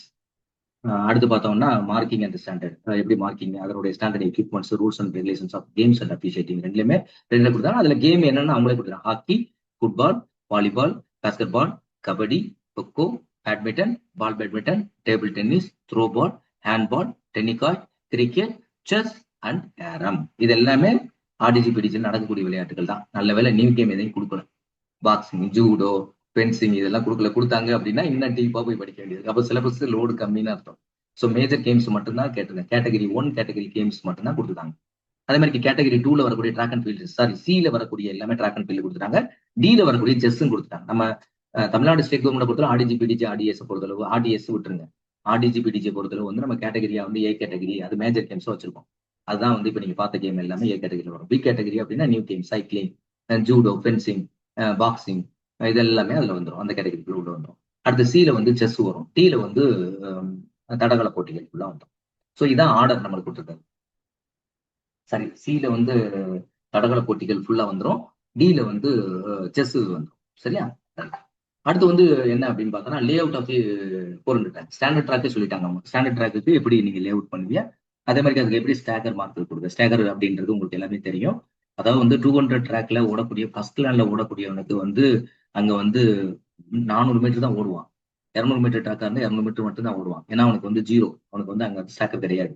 ஏன்னா டிஸ்டன்ஸ் கரெக்டா ஃபர்ஸ்ட் லேண்ட்ல இருக்கக்கூடியவன் நான் ஸ்டாண்டர்ட் ட்ராக்கா இருந்தா 0.30 தள்ளி, நான் ஸ்டாண்டர்ட் ட்ராக்கா இருந்தா 0.30, இல்ல சாரி 0.20, இல்லைன்னா 0.30. ஸ்டாண்டர்ட் அண்ட் நான் ஸ்டாண்டர்ட் ட்ராக் அந்த டிஸ்டன்ஸ்ல தள்ளி தான் ஓடுவான். அதுல இருந்து பார்த்தா அவனுக்கு வந்து 0.30 இருந்து பார்த்தோம் அப்படின்னா அவனுடைய டிஸ்டன்ஸ் 400 மீட்டர் கவர் ஆகும். ஆனா இதே second track, third track, fourth track போகும்போது டிஸ்டன்ஸ் கூடிட்டே இருக்கும். அப்ப அந்த டிஸ்டன்ஸ்ல தொடக்கத்துல கழிச்சு கொடுக்கறதா ஸ்டாக்கர் அப்படின்னு சொல்றாங்க. ஆஃப் ஸ்டாக்கர்னா ஒரு ஒரு கருவு ஓடனா ஆஃப் ஸ்டாக்கர் கொடுப்பாங்க. 2 கருவு ஓடனா ஒரு ஃபுல் ஸ்டாக்கர் கொடுப்பாங்க. 3 கருவு ஓடனா 1/2 ஸ்டாக்கர் பிளஸ் ஸ்டாக் லைசன்ஸ் கொடுப்பாங்க. ஸோ அந்த மாதிரி தான் கொடுப்பாங்க. ஸோ இது இல்லாம அதுல 200, 400 and 800 கேட்டிருக்காங்க. ரிலே ஜோன் மார்க்கிங்ல பார்த்தோம்னா 4x100 metre and 4x400 metre ரிலேஸ்க்கு எப்படி ஜோன் மார்க்கிங். இப்போ ரிலேல ரூல், லேட்டஸ்ட் ரூல் இப்போ வந்து வேர்ல்டு அத்லெட்டிக்ஸ் தான் அதை கண்ட்ரோல் பண்ணாங்க. இப்போ அது ரூல் தெரியும் உங்களுக்கு, எக்ஸ்சேஞ்ச் ஜோன்லாம் இருந்துச்சு. இப்போ அதெல்லாம் என்ன பண்ணிட்டாங்கன்னா ஒரே இதை மாதிரி 30 மீட்டர், அதே மெஷர்மெண்ட் அப்படி தான் இருக்குது. 20-10 இருந்துச்சு பார்த்தீங்களா, ஆக்சலரேஷன் ஜோன், எக்ஸ்சேஞ்ச் ஜோன் இருந்துச்சு. இப்போ ரெண்டையுமே ஒன்னா மெர்ஜ் பண்ணி ஒரே டிஸ்டன்ஸ், நீ எங்க வேணாலும் ஆக்சலேட் பண்ணிக்க, எங்க வேணாலும் எக்ஸ்சேஞ்ச் பண்ணிக்க, ஆனா வித்தின் 30 மீட்டருக்குள்ள எல்லா வேலையும் பண்ணி முடிச்சிடணும் அப்படின்னு சொல்லிட்டாங்க. ஸோ அதே மாதிரி lay out of the sectors, shot put sectors, javelin sectors, அதே மாதிரி discus, long jump, pit, high jump, அதே மாதிரி ஹை ஜம்ப் அதனுடைய ஸ்பெசிஃபிகேஷன்ஸ், அதனுடைய எக்யூப்மெண்ட் ஸ்பெசிஃபிகேஷன்ஸ், இது எல்லாமே நம்மளுக்கு கொஸ்டின்ல கேட்கலாம். ஸோ இதெல்லாம் வந்து 5வது யூனிட். 6வது யூனிட் பொறுத்தவரை ரொம்ப சிம்பிளான யூனிட், டெஸ்ட் அண்ட் மெஷர்மெண்ட். இது வந்து யூனிட் ஃபர்ஸ்ட் பிபிஎட் படிச்சவங்களும் படிப்பாங்க, எம்பிஎட் காரங்களும் படிப்பாங்க, சிபிஎட் படிக்கிறவங்க இந்த இது படிப்பாங்க. ஏன்னா test and measurement, evaluation measurement ரொம்ப முக்கியமானது பிசிகேஷன். அதுல பார்த்தோன்னா ஃபர்ஸ்ட் ஒரு டாபிக் மட்டும் தான் கஷ்டமான டாபிக், மற்ற எல்லா டாபிக்குமே ரொம்ப ஈஸியான டாபிக் தான். Selection of test, criteria for good test, நல்ல தேர்வை தேர்ந்தெடுப்பதற்கான அதுல வந்து என்னென்ன கேட்டுருக்காங்க, validity, reliability, objectivity and norms. இதெல்லாம் தெளிவாக வேலிடிட்டினா என்ன, what is purpose to measure, what is suppose to measures. ஒரு டெஸ்ட் தேர்வை நடத்தும் போது தேர்வுல எதை மெஷர் பண்ண விருப்பமோ அது இருக்கான்னு பாக்குறத வேலிடிட்டி. ரிலையபிலிட்டின்றது ஒரு டெஸ்ட் வேலிடிட்டி பண்ணியாச்சு, நம்ம என்ன பர்பஸ் பண்ண போறோம்னா அந்த டெஸ்ட்டை ஒன்றுக்கு மேற்பட்ட முறை வந்து அதே டெஸ்ட்டை வந்து ஒரே தேர்வாளர்களுக்கு நீங்க அப்ளை பண்ணி பார்த்தீங்க அப்படின்னா அந்த அப்ளிகேஷன்ல ஒரே விதமான ரிசல்ட் வந்துச்சு அப்படின்னா அது வந்து ரிலையபிலிட்டி இருக்குன்னு அர்த்தம். அதே அப்ஜெக்டிவிட்டியில வெவ்வேறு விதமான புறத்தேர்வாளர்கள் வந்து எவாலுவேட் பண்ணும்போது அதுக்கு டெஸ்ட்டுக்கு வந்து கன்சிஸ்டன்சி இருக்கா அப்படின்றத பார்ப்பாங்க. அது வந்து அப்ஜெக்டிவ். நார்ம்ஸ்ன்றது வந்து ஸ்டாண்டர்ட். சரியா? இப்போ ஆஃபோர்டு டெஸ்ட்லாம் இருக்கு இல்லையா, அதெல்லாம் அது கலெக்டிவ் எப்படி பண்றாங்க என்ன ஏதுன்றத நான் டீட்டெயிலாக பாடம் நடத்த. Component of physical fitness. So component of physical ஃபிட்னஸ்ல தெளிவாகவே சொல்லிட்டாங்க என்னென்ன காம்பனன்ட் ஆஃப் பிசிக்கல் ஃபிட்னஸ்ல என்னென்ன காம்பனன்ட்ஸ் இருக்கு. Health related physical fitness component, performance related physical fitness. Health related physical ஃபிட்னஸ்ல 4 காம்பனன்ட் பத்தி படிப்போம். ஒன்னு வந்து என்ன, muscular strength, muscular strength and endurance ஒன்னா வந்துடும், கார்டியோவாஸ்குலர் ஃபிட்னஸ் ஒன்று வந்துடும், ஃபிளெக்சிபிலிட்டி வந்துடும், பாடி காம்போசிஷன் வந்துடும். இது தவிர வந்து ஹெல்த் பெர்ஃபார்மன்ஸ் ரிலேட்டட் காம்பனன்ட்ஸ்ல ஸ்பீடு, எஜிலிட்டி, ஸ்ட்ரென்த் இதெல்லாமே தனியாக வந்துடும். அடுத்து பிசிக்கல் ஃபிட்னஸ் டெஸ்ட், என்னென்ன பிசிக்கல் ஃபிட்னஸ் டெஸ்ட் இருக்கு அப்படின்றத நம்ம படிச்சுக்கணும். அதுல குறிப்பா ஆஃப்வர்ட் பிசிக்கல் ஃபிட்னஸ் டெஸ்ட் அப்படின்றது. அடுத்து வந்து ஜேசிஆர் டெஸ்ட், பேராமோட்டர் ability test, Harvard step test, இதெல்லாம் வந்து Harvard step test, 12 minutes walk and run, Cooper test எல்லாமே என்னது கார்டியோவாஸ்குலர் இன்டராக்ஷன் மெஷர் பண்ணக்கூடிய ஒரு டெஸ்ட் அப்படின்னு நமக்கு தெரியும். இதுல வந்து பர்டிகுலர் ஸ்போர்ட்ஸ் ஸ்கில்ல நம்மளுக்கு அவங்க தெளிவாகவே சொல்லிட்டாங்க. நம்ம காம்ப்ளிகேஷன் நம்ம குழப்பலாம். நான் கொஸ்டின் கேட்கறதே வந்து உங்களுக்கு என்ன ஏரியான்னு சொல்லிட்டாங்க. பேட்மிண்டன்ல பிரெஞ்ச் ஷார்ட் சர்வீஸ் டெஸ்ட், பாஸ்கெட்பால்ல வந்து ஜான்சன் பாஸ்கெட்பால் டெஸ்ட், ஹாக்கியில வந்து Smith French field test, hockey test, அதே மாதிரி வந்து Schmithals Schmithals French field hockey டெஸ்ட்னு சொல்லக்கூடியது. அடுத்து ஃபுட்பால்ல பார்த்தோன்னா McDonald soccer test, Russell Lange volleyball test, வாலிபால்ல அடுத்து டென்னிஸ்ல வந்து டயர் டெஸ்ட். இது வந்து ஸ்பெசிபிகேஷன் என்னென்ன கேம் தான் அப்படின்றத, என்னென்ன கேம்ல என்னென்ன டெஸ்ட் மட்டும் படிச்சா போதுன்றது சொல்லிட்டாங்க. அடுத்து பார்த்தோன்னா 7th யூனிட் அப்படி பார்த்தோன்னா health education, nutrition and sports trauma managements அப்படின்றது. இதுல வந்து நம்மளுக்கு ஒரு பெரிய வாஸ்ட் சப்ஜெக்ட் பார்த்தோன்னா 3 சப்ஜெக்ட் தான். அதை நான் நடத்தும் போது சொல்லிட்டேன் உங்களுக்கு. அது ஹெல்த் எஜுகேஷன் கொஞ்சம் ஒரு வாஸ்ட் சப்ஜெக்ட் அப்படின்னு நம்ம சொல்ல முடியும். ஏன்னா அதுல வந்து 3 விஷயம் கொடுக்குறாங்க. ஒன்று ஹெல்த் எஜுகேஷனா என்ன, உடல்நல கல்வினா என்ன, ஹெல்த் எஜுகேஷன் உடல்நல கல்வி, நியூட்ரிஷன் ஊட்டச்சத்து, sports trauma management, sports injuries வந்துச்சுன்னா அதை எப்படி மேனேஜ் பண்றதுக்கு என்ன ட்ரீட்மெண்ட் கொடுக்குறாங்க அப்படின்னு. இது ஒரு கொஞ்சம் வாஸ்ட் சப்ஜெக்ட். அது தெளிவாக கொடுக்குறாங்க. ஹெல்த் எஜுகேஷன் ஃபர்ஸ்ட் பார்ட்ல பார்த்தோன்னா health education, meaning of health education, health service and supervisions, infectional immunities எப்படி இருக்கு, காசஸ் ஆஃப் டிசீஸ் எப்படி, டிசீஸ் வர்றதுக்கான காசஸ் காரணங்கள் என்னென்ன, அதுல குறிப்பா malaria, smallpox, dysentery, mumps, typhoid இதெல்லாம் அதுல வந்துருது. அடுத்து நியூட்ரிஷனல் டயட் அப்படின்னு சொல்லக்கூடிய விஷயம், ஊட்டச்சத்து மற்றும் உணவு அப்படின்னு. டயட்னா உணவு, நியூட்ரிஷனா ஊட்டச்சத்து. ஸோ அடுத்து காம்பனன்ட் ஆஃப் ஃபுட், ஃபுட்ல இருக்கக்கூடிய காம்பனன்ட் என்னென்ன காம்பனன்ட் இருக்கு, மொத்தம் வாட்டரோட சேர்த்து வந்து 6 காம்பனன்ட் இருக்கு. என்னென்னது, carbohydrate, protein, fat, vitamins, minerals, water, இது எல்லாமே என்னது ஃபுட் காம்பனன்ட்னு சொல்லக்கூடிய விஷயம். அடுத்து இது எல்லாமே என்னது நியூட்ரிஷன்ல வரக்கூடிய பார்ட். அடுத்து பார்த்தோம் அப்படின்னா ஸ்போர்ட்ஸ் இன்ஜுரிஸ்ல பார்த்தோம் அப்படின்னா அதனுடைய meanings and importance, treatment for shock, electric shock அடிச்சிருச்சு அவங்களுக்கு என்ன ட்ரீட்மெண்ட் கொடுக்கும், பாய்சன் ஏதாவது விஷம் சாப்பிட்டான் எப்படி ட்ரீட்மெண்ட் கொடுக்கும், தண்ணியில மூழ்கிட்டான் என்ன மாதிரி ட்ரீட்மெண்ட், ப்ளீடிங் ஆகுது எப்படி ப்ளீடிங் நிப்பாட்டுவீங்க, எப்படி அந்த இடத்துல ப்ரெஷர் பண்ணுவோம், எப்படி அந்த ப்ளீடிங் நிப்பாட்டுவோம், ஃப்ராக்சர். ஸோ ஃப்ராக்சர்ஸ்ல types of fracture, simple fracture, greenstick fracture, compound fracture, spiral fracture, இந்த மாதிரி நிறைய ஃப்ராக்சர்ஸ் இருக்கு. அதை ஃபுல்லா நம்ம படிக்க வேண்டியது. ஸ்ப்ரைன் அண்ட் ஸ்ட்ரெயின், இது முக்கியமான கொஸ்டின்ல இந்த வருஷம் கேட்பாங்க. இப்பவே நோட் பண்ணி வச்சு. ஸ்ப்ரைன் அண்ட் ஸ்ட்ரெயின் அப்படின்னு சொல்லக்கூடியது லிகமெண்ட் இன்ஜுரி, இன்னொன்று வந்து மசில் இன்ஜுரி. சரியா, ரைட். மசில் டிஷ்யூ இன்ஜுரி ஒன்று, ஸ்ப்ரைன் இன்ஜுரி. லிகமெண்ட் அப்படின்றது என்ன, போனை கனெக்ட் பண்றது. அடுத்து டிஸ்லோகேஷன்ஸ். டிஸ்லோகேஷன்ல ஜாயின்ஸ்ல தான் டிஸ்லோகேஷன்ஸ் நடக்கும். அதுல வந்து பார்ஷியல் டிஸ்லோகேஷன், கம்ப்ளீட் டிஸ்லோகேஷன் அப்படின்னு இருக்கு. கபடி பிளேயருக்கு அதிகமாக ஷோல்டர்லாம் இறங்கும். அதே மாதிரி வந்து ஒரு சில பிளேஸ்க்கு நமக்கு தெரியும் டிஸ்லோகேஷன் ஆகக்கூடியது. அடுத்து பார்த்தீங்கன்னா ஃபெயிண்டிங், மயக்கப்பட்டிருக்கான், அவனுக்கு என்ன ட்ரீட்மெண்ட், ப்ரெஷன், இந்த மாதிரி ஒன்றுன்னா கொடுத்துட்டான். அவன் இன்ஜுரிஸ்ல கொடுத்தான். டாக் பைட், நாய்க்கடிக்கு என்ன மருந்து கொடுக்கும், எப்படி ஃபர்ஸ்ட் எய்ட் பாக்ஸ்ல என்னென்ன கிட்ஸ் இருக்கும் அப்படின்ற, அதுல இருக்கக்கூடிய bandage, kinds of dressing, sunstroke, general rules of burns, அடுத்து வந்து ஸ்னேக் பைட், பாம்பு கடி, இதுக்கெல்லாம் எப்படி ட்ரீட்மெண்ட் கொடுப்பி அப்படின்றது. ஸோ இது எல்லாமே அங்கே படிச்சிருக்கோம்.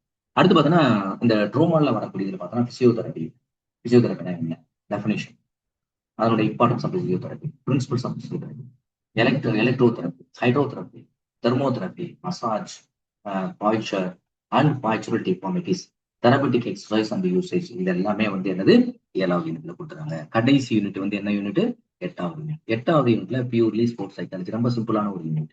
ஆனா இதுல கொஸ்டின் அட்டன் பண்றது ரொம்ப கஷ்டம், ஏன்னா காம்ப்ளிகேஷனா இருக்கும். ரொம்ப சப்ஜெக்டை கொஞ்சம் நல்லா புரிஞ்சுக்கிட்டா மட்டும்தான் ஆன்சர். நம்ம எடுக்கிற ஆன்சர் கரெக்ட் மாதிரியே தெரியும், ஆனா அது தப்பா இருக்கும். இதுல என்ன கொடுத்துருக்காங்க, meaning of psychology. Meaning of psychology means yes, psychology meaning and also is sports psychology meaning. It's a role in physical education. Physical education உடற்கல்வியில எப்படி இதனுடைய ரோல் இருக்கு அப்படின்றது. அடுத்து personality theories of personality, types of personality, IQ intelligence quotients, theories of லேர்னிங்ல பார்த்தோம் அப்படின்னா theories of லேர்னிங்ல பார்த்தா நிறைய லேர்னிங்ஸ். அதுல குறிப்பா வந்து conditions response theory, trial and error theory, insightful learning theory, இதெல்லாம் அதுல கொடுத்துருக்காங்க. அடுத்து லா ஆஃப் லேர்னிங் அப்படின்றது பார்த்தோம் அப்படின்னா நம்மளுக்கு வந்து இதுவும் வந்து தாண்டேக் வெளியிட்ட தியரி தான். அந்த லா ஆஃப் லேர்னிங்ல வந்து நிறைய law of repetition, law of readiness, அதை பத்தினா நிறைய பார்ப்போம். அடுத்த transfer of learning, positive transfer, negative transfer, zero transfer. ஒரு கட்டல் இன்னொரு கட்டலுக்கு துணை புரிஞ்சிச்சு அப்படின்னா அது பாசிட்டிவ். ஒரு கட்டல் இன்னொரு கட்டலுக்கு துணை தடை பண்ணுச்சு அப்படின்னா அது நெகட்டிவ் கட்டல். ஒரு கட்டல், இப்போ எக்ஸாம்பிள் நெகட்டிவ் கட்டலுக்கு ஒரு உதாரணம் சொல்ல பாருங்க. ஒரு பேட்மிண்டன் இருப்பாங்க, சட்டில் பேட்மிண்டன், அவனை கொண்டே பால் பேட்மிண்டன் ஆட விட்டு அப்படின்னா அது நெகட்டிவ் இம்பாக்ட் ஏற்படும், அது நெகட்டிவ் கட்டல் அப்படின்னு சொல்லலாம். ஏன் அப்படின்னு பார்த்தோன்னா அந்த அளவுக்கு அவங்களால பிளே பண்ண முடியும். அதே மாதிரி தியரிஸ் ஆஃப் பிளே அப்படின்னு சொல்லக்கூடிய, ஸோ தியரிஸ் ஆஃப் பிளேல நமக்கு நிறைய surplus energy theory, recreation theory, இந்த மாதிரி நிறைய தியரி, ரீகேப்சுலேஷன் தியரி, இந்த மாதிரி நிறைய தியரிஸ் இருக்கு. அதை பத்தி தான் நம்ம பார்க்கணும். ஸோ இது யூனிட் 8ல. ஸோ இந்த அடிப்படையில் தான் நம்ம சப்ஜெக்ட்ஸை உள்ள கொண்டு போக போறோம். இது ஆப்ல எப்படி இருக்கும் அப்படின்னா இப்போதைக்கு வந்து 1 இயர் கான்செப்ட்ல உள்ள கொண்டு வர்றோம். நீங்க வந்து என்னன்னா மெயினா வந்து இதை எப்படி கோர்ஸ் கொண்டு போக போறோம் அப்படின்னா இந்த கான்செப்ட்ல தான் நம்ம கொண்டு போக போறோம். நீங்க இப்போ வந்து இந்த ஆப்பை பர்ச்சேஸ் பண்ணும்போது உள்ள பார்த்தா இப்போதைக்கு ப்ரெசென்ட் வந்து இப்ப இன்னைக்கு ஜாயின் பண்றீங்க அப்படின்னா இன்னையில இருந்து நீங்க ஒரு 254 கண்டென்ட் உள்ள இருக்கு.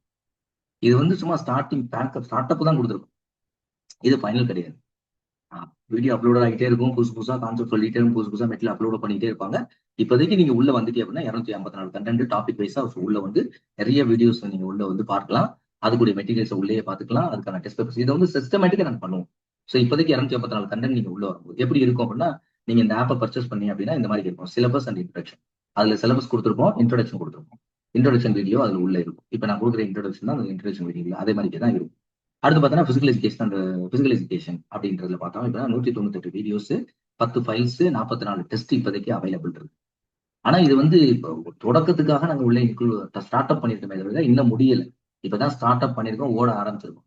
சரியா? இது மராத்தான் ரன் மாதிரி 1 இயர் ஓட போறோம். சரியா? மராத்தான் ரன் கூட 1 மணி நேரத்தை ஓடி வந்துருவான். நம்ம ஒரு 1 இயர் ஓட போறோம். இந்த 1 இயர்ல எப்ப வேணாலும் டெஸ்ட் வரலாம். 4 கிலோமீட்டர் ஓடும் போது வந்துடலாம் டெஸ்ட். இல்ல வந்து 5 கிலோமீட்டர் ஓடும்போது வரலாம். இல்ல 6 கிலோமீட்டர் ஓடும்போது வரலாம். இல்ல 40 கிலோமீட்டர் ஓடும்போது வரலாம். இல்ல 42 கிலோமீட்டர் ஓடும்போது வரலாம். இல்ல 42.195 கிலோமீட்டர்ஸ் ஓடும்போது வரலாம். சரியா? அதுல வந்து இப்ப கொடுத்துருக்கு. அப்புறம் தமிழ் தகுதினா என்ன அப்லோட் ஆக ஆரம்பிக்கல. இனிமே அப்லோட் பண்ண போறோம். சரியா? கிளாஸ் முடிய அப்லோட் பண்ணிட்டே இருப்போம். டெஸ்ட் பேப்பர்ஸ் நீங்க அட்டன் பண்ணணும். ஒரு ஃபுல் ஃபிளெக்ஜ்டா ஒரு எக்ஸாம் போறதுக்கு முன்னாடி ஒரு கான்ஃபிடென்ட்டா நீங்க ரெடி ஆயிடலாம். சோ இப்ப நீங்க எக்ஸாம்ல இது மாதிரி போகும்போது, இப்ப உதாரணத்துக்கு நான் பிசிக்கல் எஜுகேஷனுடைய சப்ஜெக்ட் கிளிக் பண்ணி உள்ள போனேன் அப்படின்னா இந்த மாதிரி இருக்கும். கண்டென்ட் அண்ட் டெஸ்ட் வந்து 2025 அண்ட் 26. இப்ப லேட்டஸ்டா அப்லோட் ஆகக்கூடிய வீடியோஸ் எல்லாமே இதுல இருக்கும். நீங்க எந்த டைம்ல ரெஸ்பான்ஸ் பண்ண உங்களுக்கு பிடிச்ச டயத்துல, அதாவது 24 மணி நேரத்துல 7 நாளுமே எந்த டயத்துல வேணாலும் நீங்க படிச்சுக்கலாம். இந்த டைம் தான் கிளாஸ்க்கு வரணும், மிஸ் ஆயிடுச்சு, இன்னைக்கு வீடியோ மிஸ் ஆயிடாது, எல்லாம் தேவையே கிடையாது. இன்னைக்கு இருக்கக்கூடிய பிளாட்ஃபார்ம் வந்து இது பெஸ்ட் பிளாட்ஃபார்ம். ஆன்லைன்ல கூட டிஸ்டர்பன்ஸ் இருக்கும். இது வந்து பெஸ்ட் பிளாட்ஃபார்ம்.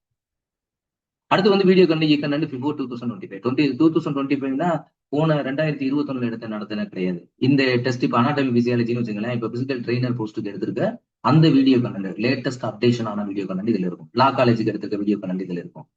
சோ அதெல்லாம் வந்து என்னது, லா காலேஜுக்குன்னா ரொம்ப குவான்டிட்டி அதிகமா இருக்கும். அந்த வீடியோ கண்டென்ட்லாம் இதுல இருக்கும். சோ அப்போ வந்து என்ன அப்படின்னா, நம்ம சப்ஜெக்ட் தான்.